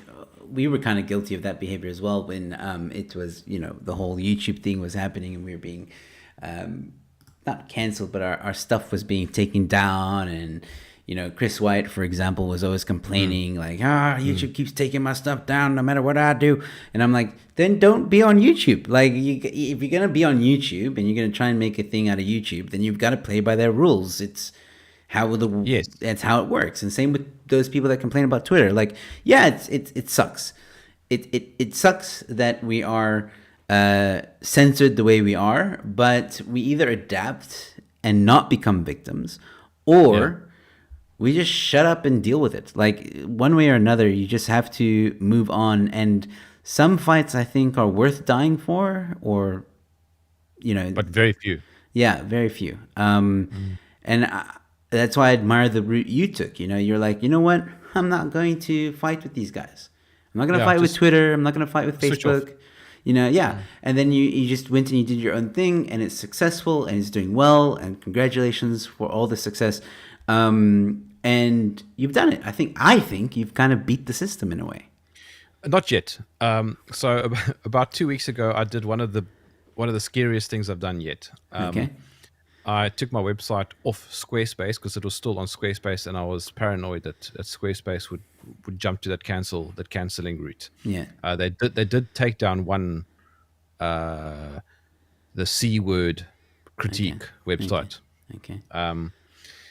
and that got me a bit nervous. And I took the plunge, and I actually bought a dedicated server. It's offshore, so it doesn't abide by the rules of this country. And I won't obviously say where it is, but the country that it's in has a very good track record of not taking down websites. And for that matter, it's my own server, so there's nothing else on that box. It's sitting in a warehouse. It's my own. It's expensive, and at least now it's very bulletproof. So there's a very strong chance that it cannot be taken down. And the country, if there's anything that's on my website, the South African government would have to go to that country's, you know, whatever it is, institutions to request it, and so that's the whole thing that won't happen. So Yeah. No, there you go. And I think it's good that you did that. And I have some questions coming in that I quickly want to address. Richard saying, is Elon going to buy Twitter or not? He's very quiet about it. I don't know. but it doesn't matter if he does, because Twitter's not going to change. Do you remember when Justin Timberlake bought MySpace? And it's like, guys, MySpace, we're going to save it. Yeah, that worked out. I was just on MySpace like 15 minutes ago, dude. On the toilet. Twitter, Twitter's dead now. It's gone. It's over. Yeah. It's not. It's never going to come back. You can stay on Twitter if you like the cesspit. That's fine. But I Was think Twitter Elon's. ever really anyway like had it ever arrived? I don't feel like I feel like the train left the station, but it never got anywhere. If you know what I mean. It was going fine until they censored Trump. That's it. That's game over. The fact that Twitter decided to censor a sitting president of the United States of America is profoundly concerning. Yeah. And so, and I remember Patreon took down Milo Yiannopoulos, and in protest, Jordan Peterson and Sam Harris killed their Patreon accounts, and that's what motivated me also to, out of principle, kill my Patreon account. And I by the way, speaking of, I mean, Odyssey is a YouTube alternative, right? I'm not entirely certain what the attraction to YouTube is. I think maybe it's because it has the monopoly. It's got the people, right? It's got the audience. Perhaps that's what it is. But I mean, my videos on Odyssey, I think last month went to over 1 million views oh for wow. for a platform that's a fraction, like not even 1% the size of YouTube. Well, maybe Odyssey is growing. I mean, they have done some. I've been getting newsletters and updates of their thing. Apparently now their videos don't buffer anymore. So They don't buffer. yeah, so that's cool. I do have some. I have one video on there that's original content, and I'm gonna upload another one because I'm actually having uncensored conversations with people. I must do one with you, but I've done one with Nick Hudson. It was a very awesome conversation with him. And I'm doing one soon with Rob Hutchinson. Gonna have a nice conversation with him. And it's like really nice to be able to record a conversation and not worry about, saying or censoring yourself. Just literally create it, put it out there, and see what happens. I love it. So I'm gonna do it again. Should. And then let's chat about this, like, because this falls into what the topic is. Like, Matthew saying, I think the real question that we should be asking is, what is a woman? I think that's an incredibly weasel question. I know it's a reference to Matthew Walsh's documentary, and God bless him for making it, because it's extremely funny. But there's, in my view, there's a very, very profound problem with just that question. Oh yeah. And let me try and tell you why. By actually attempting to answer the question, you have immediately surrendered to the enemy's territory. You shouldn't even be entertaining answering it. The fact that it's being asked is absurd, and the fact that people are trying to answer it is even more absurd. Because what it does is that the moment you answer it, you've now opened the gate for a conversation about what is a woman. And for the most part, humans haven't worried about trying to figure this out. I mean, it's a bit late in the game now. We're now like what? How many hundreds of thousands of years into humanity, and society has been successfully breeding between men and women for thousands and thousands of years, and now suddenly we in the West are going, you know what? I've just realized, chaps, I don't know what a woman is. And like, at what point do you wake up in your life that's so miserable, and you wonder, I have this thing between my legs, but I don't know if that makes me a man or a female. Like, I'm really confused about my life right now. And you know what this really is? It's indicative to the implosion of the West. That's what it is. I mean, you saw in Matt Walsh's documentary when he went to Well, Africa. I haven't seen Oh. his documentary yet, but I want to. I will at some point. He went to various African tribes. They literally just laughed. That's how absurd it is. And that shows you how stupid, how absolutely imbecilic the West has become. And the West is dying. And it's dying a horrible death. And guess what? The West is doing it to itself. I would tend to agree with that. Let me just. I mean, I tried this the other night, but I wanted to try it again with you. I actually Googled woman definition. Okay, Because now this is Google now telling us what is a woman technically. Okay, so here's what Google had to say. All right. Actually, before I show you this, before I show you this, we should actually make a parallel, right? We should first see if Google can tell us what a man is. Okay. Let's see if Google can actually give us a definition to a male, right? So here we go. This is the male definition, or man definition, sorry. First definition, an adult male human being. Okay. Doesn't really define much. A human being of either sex. Either sex. What? A person. So like goodwill to all men. Oh, right. Yeah. And then it can be used as a verb and so on and so forth. So it's not really much, but then there's a little box over here. I'm covering it just a little bit. Let me put it here. Male is the sex of an organism that produces gametes. Yeah. So that's like a scientific definition, okay? So just remember how this looks, and now we're going to look at basically, we'll look at woman. So we'll just add WO to the beginning. Women definition by Google. Okay. And the results are in.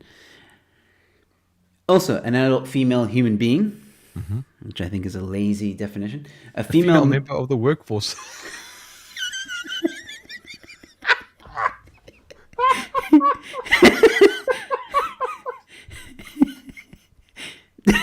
I don't know how that defines a woman. I don't know how. Wait, hold on. There is this next one kind of makes sense, because a female person associated with a particular place, activity, or occupation. That's when they say, like, for example, like some people refer to their car as a she, I guess. I don't know. But she was the first Oxford woman to take a first in physics. That's the example they used. I don't think it defines anything. And then the little blurb here says, a woman is an adult female human. Prior to adulthood, a female human is referred to as a girl. Plural. The plural, women, is sometimes used in certain phrases such as women's rights to denote female humans regardless of age. It's okay still. But there's no mention, like the male or the man referred to the sexual organ, right?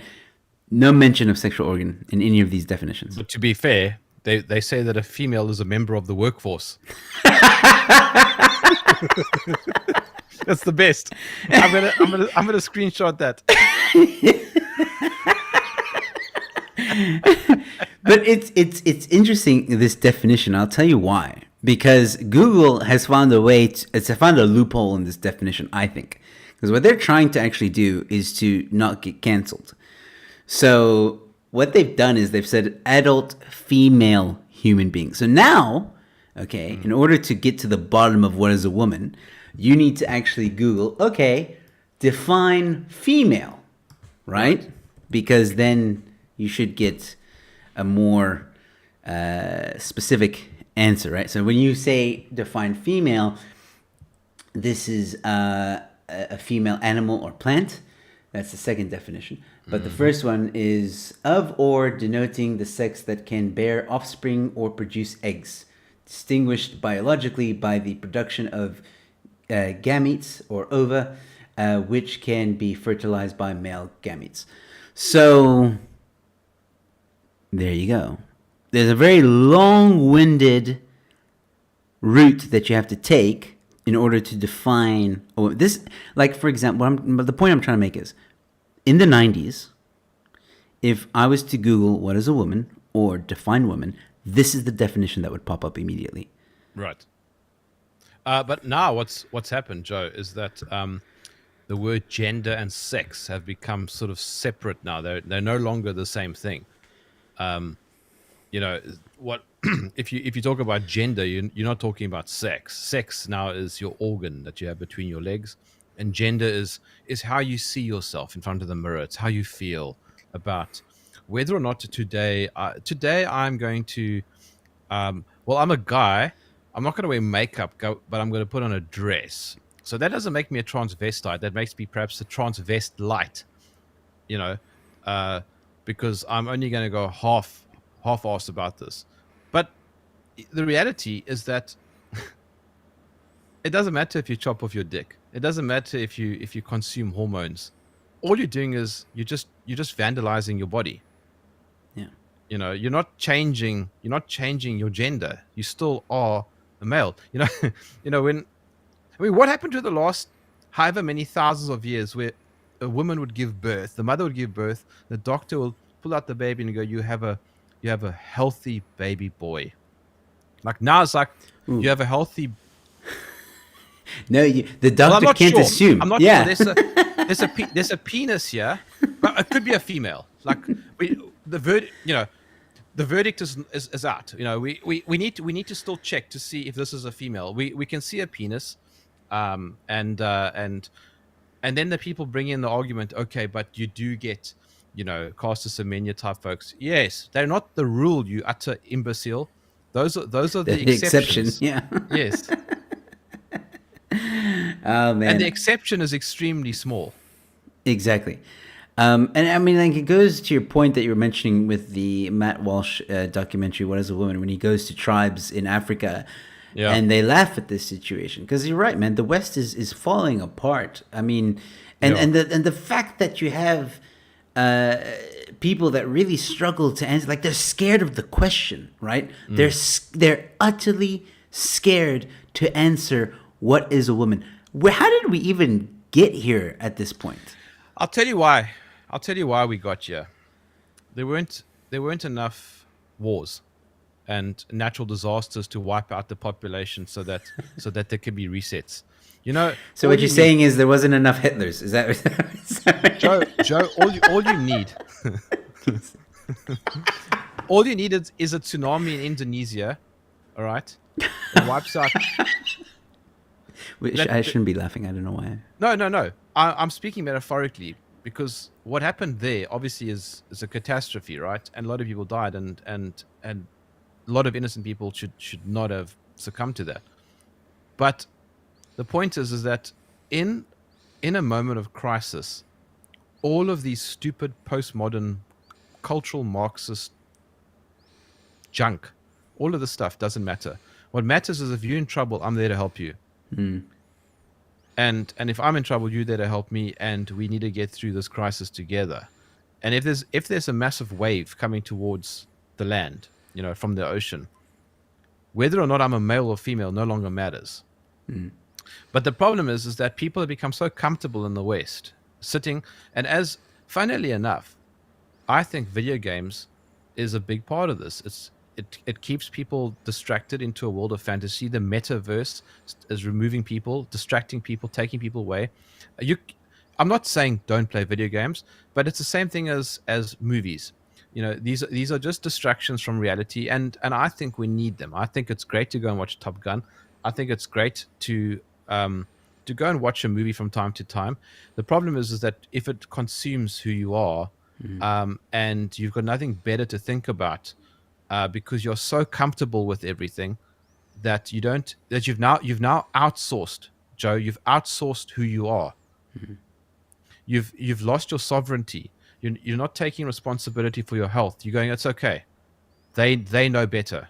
You don't need to. You just take a pill, And if you're bored, you just play video games or you watch pornography, and you lose the connection with reality and with the people around you. When you go to the Kruger National Park, or you go hunting, or you go to a game park, or you go into a nature reserve for a weekend, you see males and females. All right, you don't see a female rhino questioning its gender, Or with a rainbow horn. Yes. What the female knows is that it has to find a male, or else it cannot have a baby rhino. Simple as that. There is nothing simpler. And if these animals are questioning their sexual identity, then they'd all die out. And I know that it's politically incorrect, but isn't that weird? Because maybe 30 years ago it wasn't. Yeah, but that's the other thing. I'm getting sick and tired of this whole politically incorrect stuff. You know, like I get there are maybe some topics that need to be handled with political correctness, but at the same time, when you want to have a real conversation and put all the cards on the table, screw political correctness. Like Yeah, when did we as humans forget how to have a conversation? Like you and I exactly right. don't agree on everything. Like you and I have discussed this in private. There's a few things that you and I don't see eye to eye, but not to the extent where like I'm going to cancel you, you're going to cancel me, or that I It's hate you just or you. academic. It's just Yeah, academic disagreements. exactly. And sometimes we learn from each other because of these disagreements. Like, oh, Yeah. okay, I'll go home and I'll think about what you said. I'll be like, oh, maybe he was right. But it's like a healthy thing, right? And now some people are just so scared to say anything. Because, Joe, we have entered this weird postmodern society, this mindset where everybody must get a gold star on their head. That's it. That's true. Everybody must be seen as a winner. Everybody's a winner, Joe. You're a winner. I'm a winner. Everybody's a winner. Oprah she was a prophet. You know, when everybody You was get a a gold winner. medal. You get a gold medal. Yeah. Everybody gets a gold medal. And what people don't see is that mentality is precisely the same as communist thinking, where everybody is equal. You know, people have become so obsessed with differences. People have become obsessed with hating competition. Competition is what drives progress. It's what drives happiness. But isn't that also like as human beings we need competition? Like I think of it Yes, from a it's desirable. from a primitive point of view, right? We as human beings like competition. But just go into nature, you'll find two male buck headbutting to see who is there. What are they doing? They're competing to see who's the alpha. Exactly. And And human beings and do it all the time. in actual fact, I'm going to come round to your house tomorrow and headbutt you, Okay, please do. I need a headbutt. and then we can see who's the alpha. Okay, cool. But the point, Joe, the point is this: competition is desirable. Differences are desirable. This is what makes life special, beautiful, unique, wonderful. You need you need everything to be different. You need to be able to distinguish between male and female. You need to be able to distinguish between black and white, etc., etc.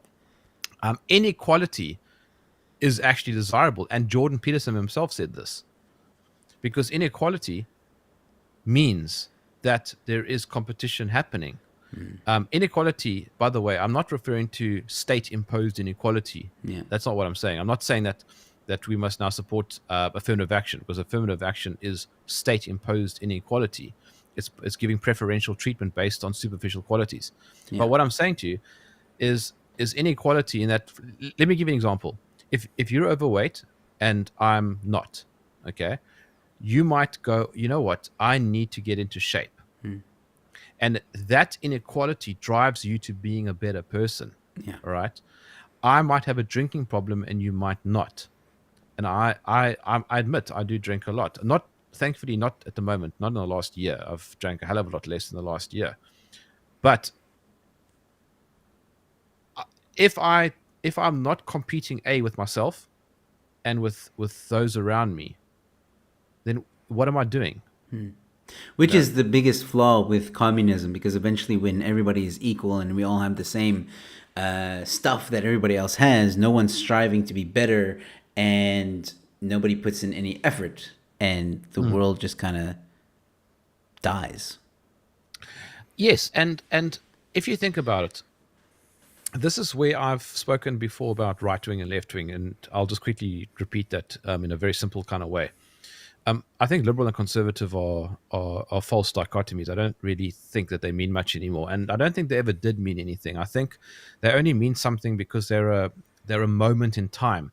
But if you take a textbook conservative now and take him back 100 years, would he be considered a textbook conservative? And my guess is absolutely not. You know, all you could do is go and watch Downton Abbey. And that was what 1915. And I know it's just a story, but they're trying to replicate the era.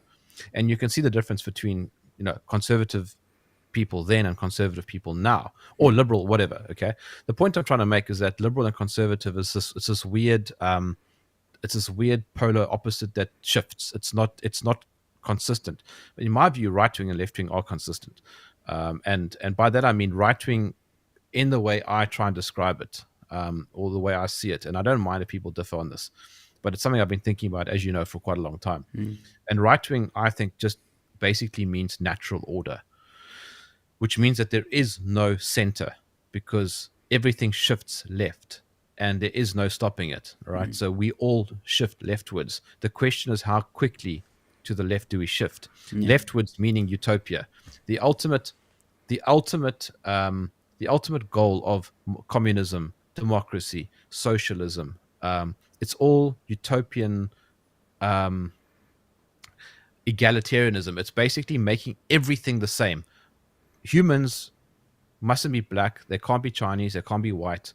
They can't be Christian. They can't be Muslim. We must all just be this gray, zombie-like mush. That's basically AI, transhuman. We are all the same. We are all equal, and we all earn exactly the same amount, no matter what we do. And that for me is that's the destruction of humanity in its entirety. That part has always boggled my mind. Like the strive so that everybody earns the exact same amount, no matter what job you hold. Let me tell you something. All right, Yeah. it before lockdown, right? I was doing a lot of comedy gigs. I was very involved in the comedy industry, and I was part of a lot of conversations in that industry. And one thing that the comics made a huge fuss about was pay. All right. And what I mean by that is comedians who are headliners get paid the most out of a lineup. The headliner and the host get paid the most. Okay.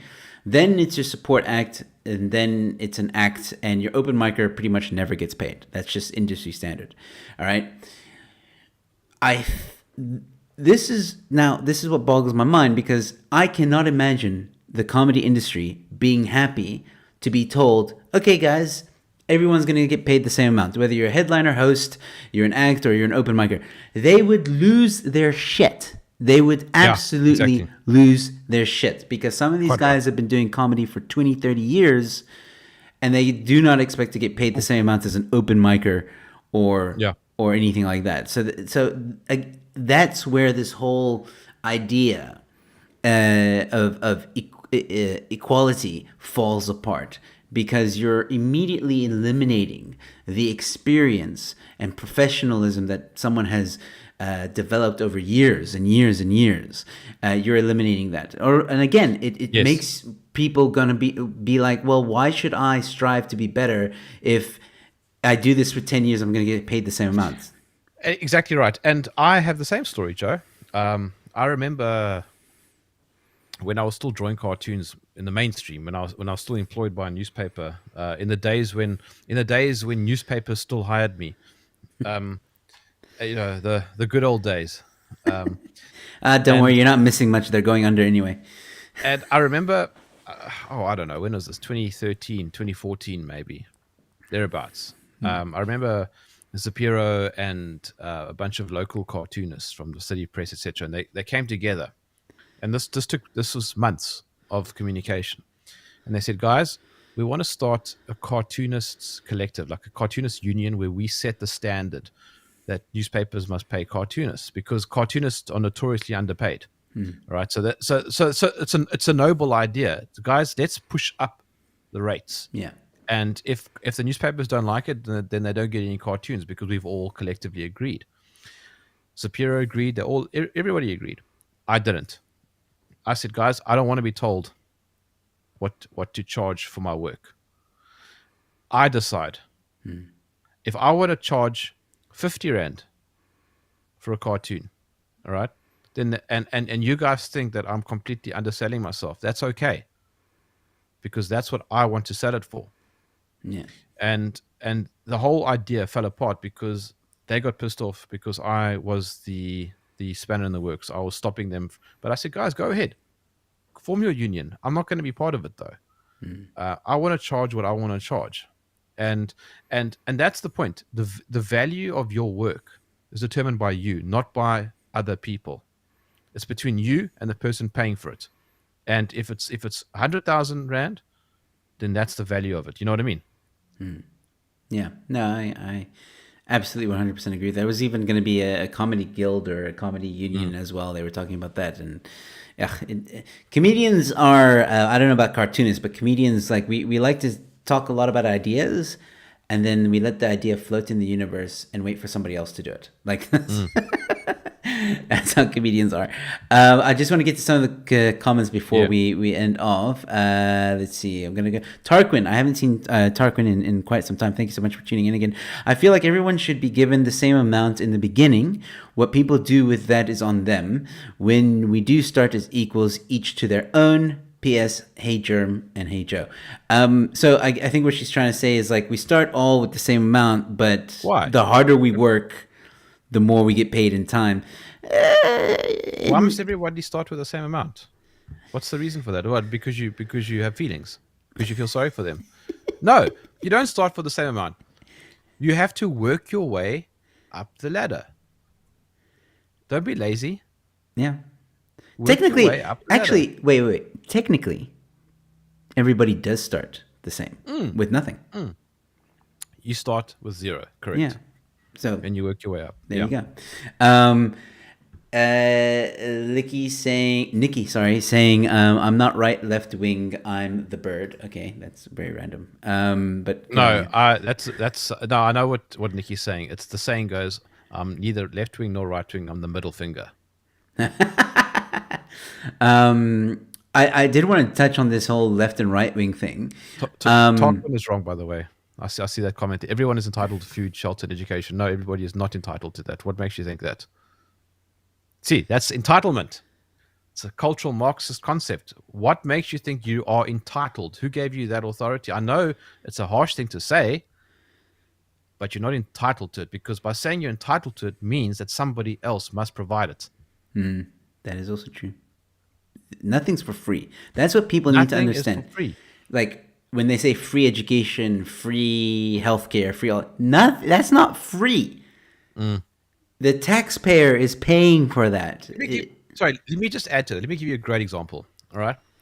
This idea of being you're entitled to food, shelter, and education. Okay, so we can extend that by saying you're entitled to life. Okay, that's an obvious one. Everyone will agree with that, right? But think about this for a second. You're walking on the beach. It's a thought experiment. You're the only person walking on the beach, Joe. And you see somebody caught in the current, Okay. right? They can't get back to shore. Okay. And you see that they're drowning. For me, that's Matthew. Okay.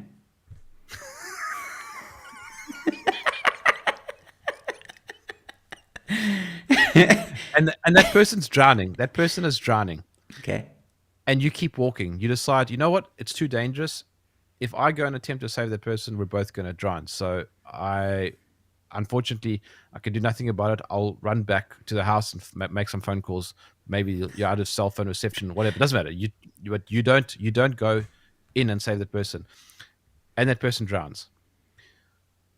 But that person was entitled to life. That person had a right to life. What now? A right doesn't mean anything. That's the point. It doesn't mean anything. It's just paperwork. Yeah, because Because like the conundrum there is like you also have a right to life. You know that if you Yes. go in there and you try and save this person, you may not survive. Chances are you're probably going to die. So you're in a bit of a conflict there because you also have a right to life. This person also has a right to life. So that's the conundrum. But everyone, and I think human instinct will prevail because the human instinct to survive prevails against all else. When chips are down, people become selfish, and it is the primitive instinct within us that make us say, "I will not die tonight." Some people are not so lucky to have a very Yes. strong will, Yes. but most Yes. people are very But strong-willed to survive. selfish is not a bad thing either. And I'm not you gotta saying be it careful. is. Yeah, you got to be careful here because the moment you say selfishness, people think you're a dickhead, and a lot I of the time, don't care.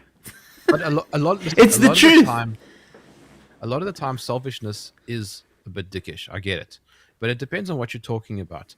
Because selfishness essentially means just focusing on yourself, right? It doesn't mean that you're a horrible person, but it also means this. By extension, you focus on what's closest to your nucleus. All right. I'm extremely selfish in the sense that I will not share my wife with anybody else. All right. Does that make me a bad person? Obviously not. I think the average sane person will say, well, that's okay. That kind of selfishness is cool. And I will not share my house with other people unless it's really necessary. Unless, like Joe, like you're really in a fix, come stay at my house. Okay. But it's on my terms. Does that make sense? Yeah. And no sane person thinks that this is a bad idea. Yeah. So the idea of selfishness, for the most part, isn't a bad thing. Steve Jobs, for example, invented the iPod. Essentially, not invented, but he kind of rebranded what was already there.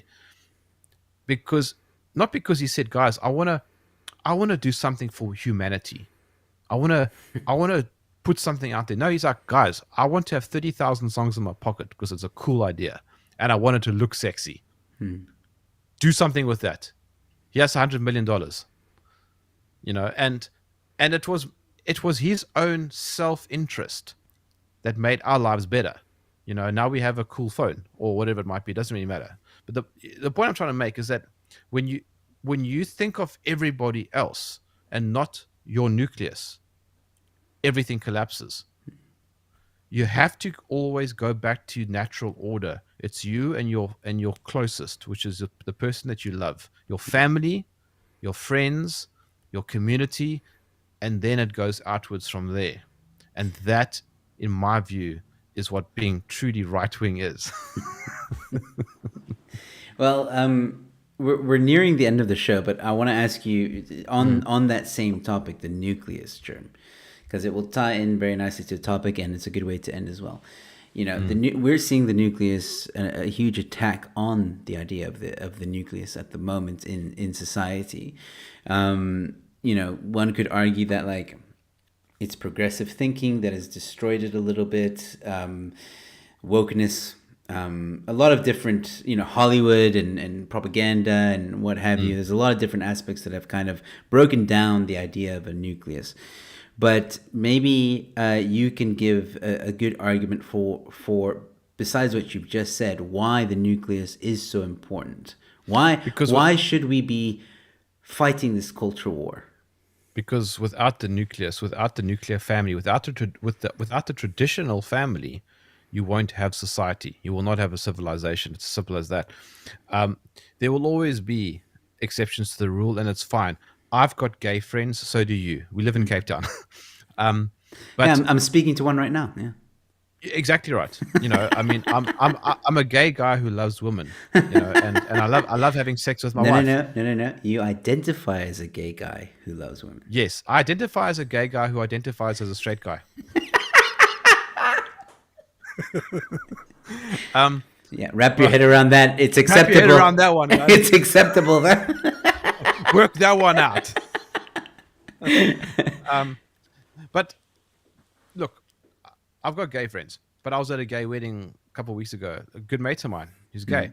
Now, what do I do? Am I going to be a dickhead and go, nah, I'm not going to come to your wedding? Of course not. I could, but it depends on which battle you choose. I'm a lesbian, yes. Yeah, I mean, if I was a girl, I'd be feeling my boobs all day long. But listen, I don't have an issue with, I suppose, gay union, okay? Or because marriage, I think, is a Christian concept between a man and woman. I'm sorry, you can hate me all you want, but I am traditional in that sense. But here's the thing. The rule is you need a man and a woman to create a civilization. Done. That's it. Okay. And as that unit expands, and so you get more attachments to it, you end up with a community, and you might have the outliers. Gay people, for example, are outliers, and they have to be, because even in the animal kingdom, animals that are supposedly gay are obviously outliers. They have to be. There's no moral judgment here. This is a straightforward biological fact. The moral judgment is where it gets interesting. And that's a whole different conversation altogether, because that now plays into a philosophical realm. But the straightforward biology is that you need the basic nuclear structure, and the nuclear structure doesn't have to, I'm not talking only about a man and woman. I'm talking about everything. I'm talking about waking up with a purpose. The postmodern mindset is no purpose. You decide your own truth. Don't you hate that term? Like it's my truth, and it's my It's reality and it's all this. bullshit. That's And what it is. yeah, you have Everybody to has a wake. point of view. It doesn't mean your point of view is correct. Yeah, you wake up with a purpose. It gets you going in the day. You don't out. There we go. That's another thing. Don't outsource who you are. I said this earlier, but don't outsource who you are.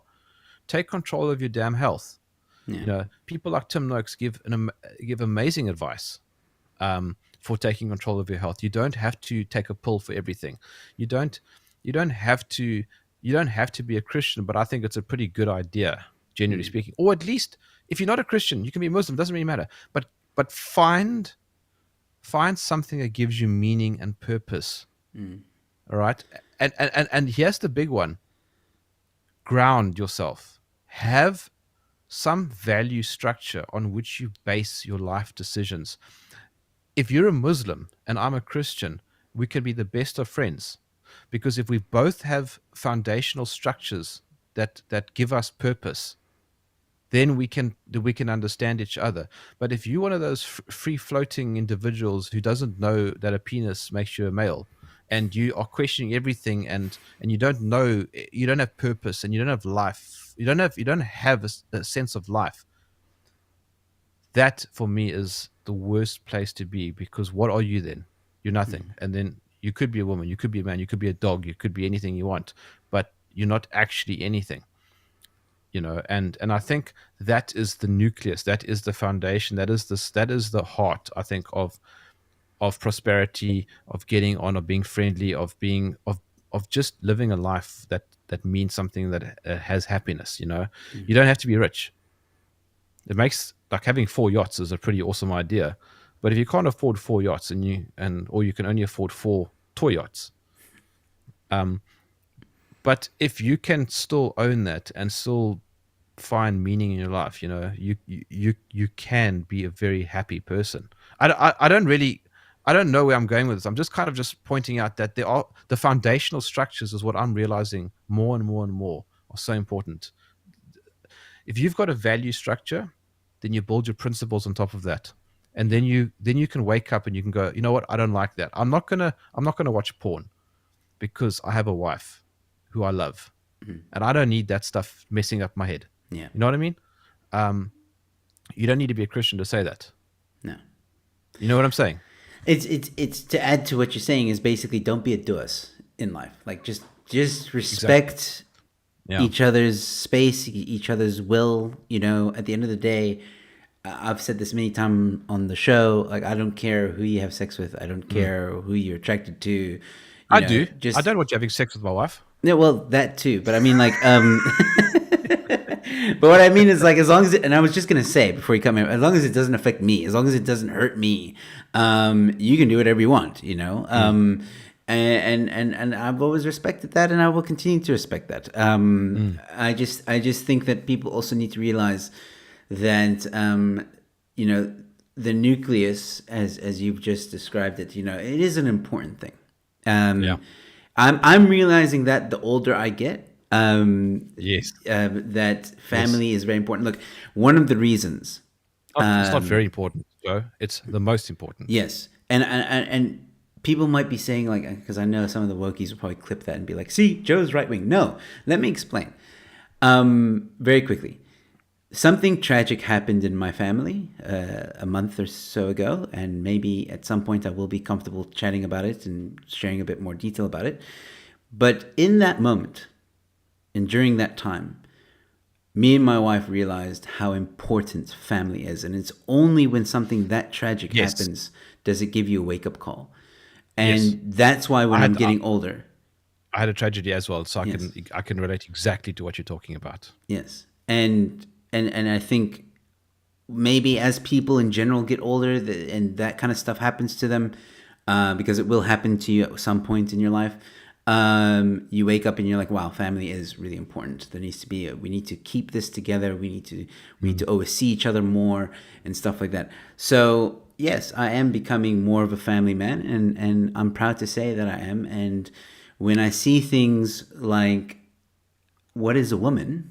And people, well, when I see Exactly. people asking what is a woman and people can't answer it or are too scared to answer it, I'm like, come on. Don't let woke ideology, Marxism, and this uh, progressivism and whatever else it's called get in the way of reality. But that's essentially what I'm talking about. I don't really care. Well, like I don't believe in the sort of left, right, liberal, conservative dichotomies anymore. But as I said earlier, I believe that true right wing is just basically what natural order is, and then everything shifts left after that towards utopia, because everybody's trying to take things to how they would like it to be, rather than accepting things for what they are. Yeah. Joe, you don't always have to dismiss or reject things that came before us. Sometimes, sometimes it's true that Granny was right. It's as simple as that. You know, it's not. There is something about wisdom. Wisdom has been forgotten. Wisdom can only come from experience, and experience comes from time. Yeah. And and it doesn't. You know what? People seem to think that we are like the most intelligent we've ever been. It's complete nonsense, because we wouldn't have the internet today if 500 years ago people didn't develop the printing press. Yeah. That's true.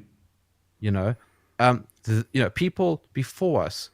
I think that humans are no more intelligent than what they were 1,000 years ago. 1,000 years ago, they killed people with swords. Now they kill them with atomic bombs. Yeah. We basically just have better tools. That's it. But we're precisely the same. Yeah. And I think where the problem comes in is that people are trying to take things to a utopia. They keep going. Yeah. We need to fix this. We need to fix this. Some things don't need to be fixed. Humans are never going to change, and I think that if you really look at history and analyze it properly from a species point of view, humans are have been the same for many thousand years. I think social media has just brought everything to the fore, because and the internet as well, because the same shit was probably happening before the internet. Now it's just in our faces and open Yeah. and out there, because Yeah. people have phones on their camera and they can snapshot everything and record everything. So now it's just out there even more. And we think that the world is going absolutely insane, but it's always been insane. It's just more there. And then because it's been put out there, Yeah. there you got some people saying, yeah, but that kind of behavior is okay, when it's actually not. But if the world has always been insane, then I suppose the next question is, well, actually, then is it? Is it insane, or is it? That's a philosophical question right there. Because if it's always been insane, then therefore maybe it hasn't been insane, and So we're maybe just repeating insanity is things. the norm. Is that what you're trying to say? Well, it's the new normal. But Joe, listen. I've got to say this, and this is very important. I obviously like to play with words and to push boundaries and things, and to see where people's buttons are, but that's only because I've been a political cartoonist for 16 years or 17 years, right? And this is what I want to say, and I've said this before, but I've only said it recently. But the last 2.5 years has been a game changer for millions of people. A lot of people have started relooking at everything that they think they know about the world around them, right? Yeah. Never before has anybody thought that you would go out your house and everybody's going to be wearing a mask, or that people are going to report you for walking your dog. And suddenly you also realize that stuff that's going on is a lot bigger than just your government, right? Like, that it's this there definitely are bigger organizations calling the shots on so many things. And what I've realized in the last 2.5 years, particularly from doing all the podcasts and of course my radio show now as well, what I've realized is how little I know.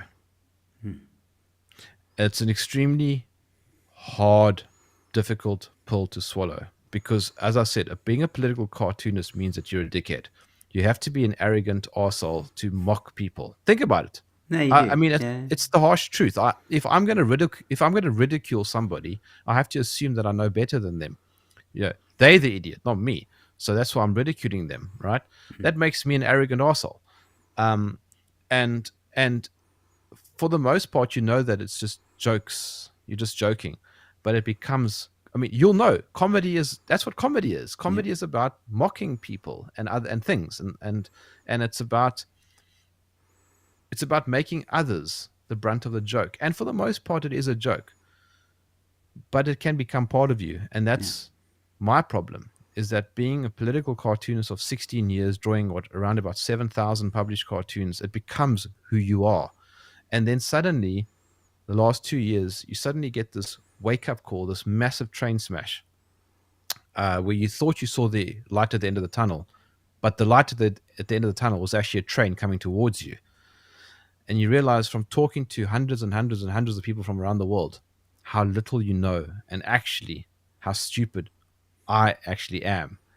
And that's a humbling experience, and it's an incredibly liberating experience as well. And all I'm trying to say is that you must never assume that you have this sort of monopoly on truth either. And it goes back to what you said earlier, that you need to be able to talk to people, not cancel them. Listen to what people say, because as Peter Boghossian said, former Portland University professor, he said, everybody thinks that they're right or correct. People don't adopt a view that they deliberately think is false or wrong. Yeah. If I think I'm right about, I don't know, viruses, and you disagree with me, it's because you think that you're right and you think I'm wrong. Okay, nothing wrong with that, right? This is beautiful. This is what creates the competition, the conflict. Now, what do we do with this difference? Do you say, I'm going to shut you down? Or do you say, that's interesting. Why do you say that? Mm. And I go, okay, sorry, excuse me. Here's why I say that. What do you think about it? And we have a conversation. That is the art of difference. You don't have to agree, but you can absolutely be open to listening to the other person and giving them a chance, because that person thinks that thing for a reason. And that's why I think it's so important to not cancel people. But if canceling does happen, then at least the competition allows for the alternatives to appear, and you can go elsewhere for that. But I think what I'm trying to say is that I'm agreeing with you in a long, really many-worded, roundabout way that you should be open to conversing with people, and allowing yourself to hear what it is they have to say, because you could be wrong. Well, how about this? I also am starting to think that in order for people to converse with one another, they need to look away from mainstream media. By the way, don't say mainstream. Corporate media. Sorry, I know, corporate media. But can I tell you why I say that? No, I understand completely why you say that. Yeah. I think everybody knows. Yeah, because mainstream's changing. I mean, Joe Rogan has got more viewers. Yeah, that's true. More listeners than CNN. Yeah. So used to calling it mainstream, but you're right, corporate media, because it's bought. Or legacy. Or legacy. But yeah, I think people should just stop watching corporate media, because I do think that corporate media has brainwashed people. The moment, for example, you say something to me that corporate media would have deemed right-wing, whatever that may be. I don't know. Yeah. The Earth is flat, for example. What?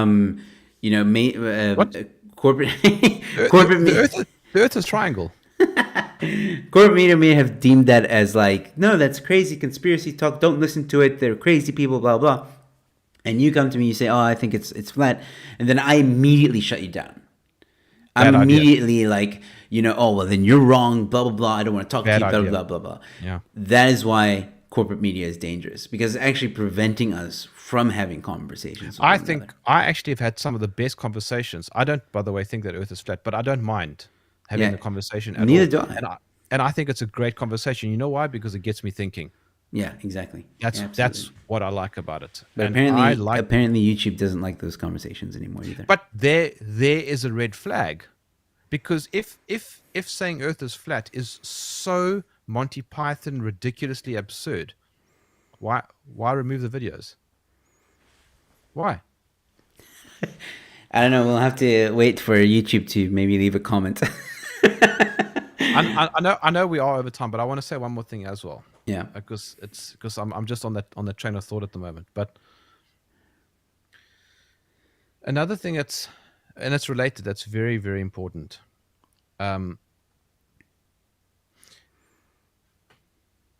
Is to force yourself to challenge what you think you know. Yeah. It's so important, Joe,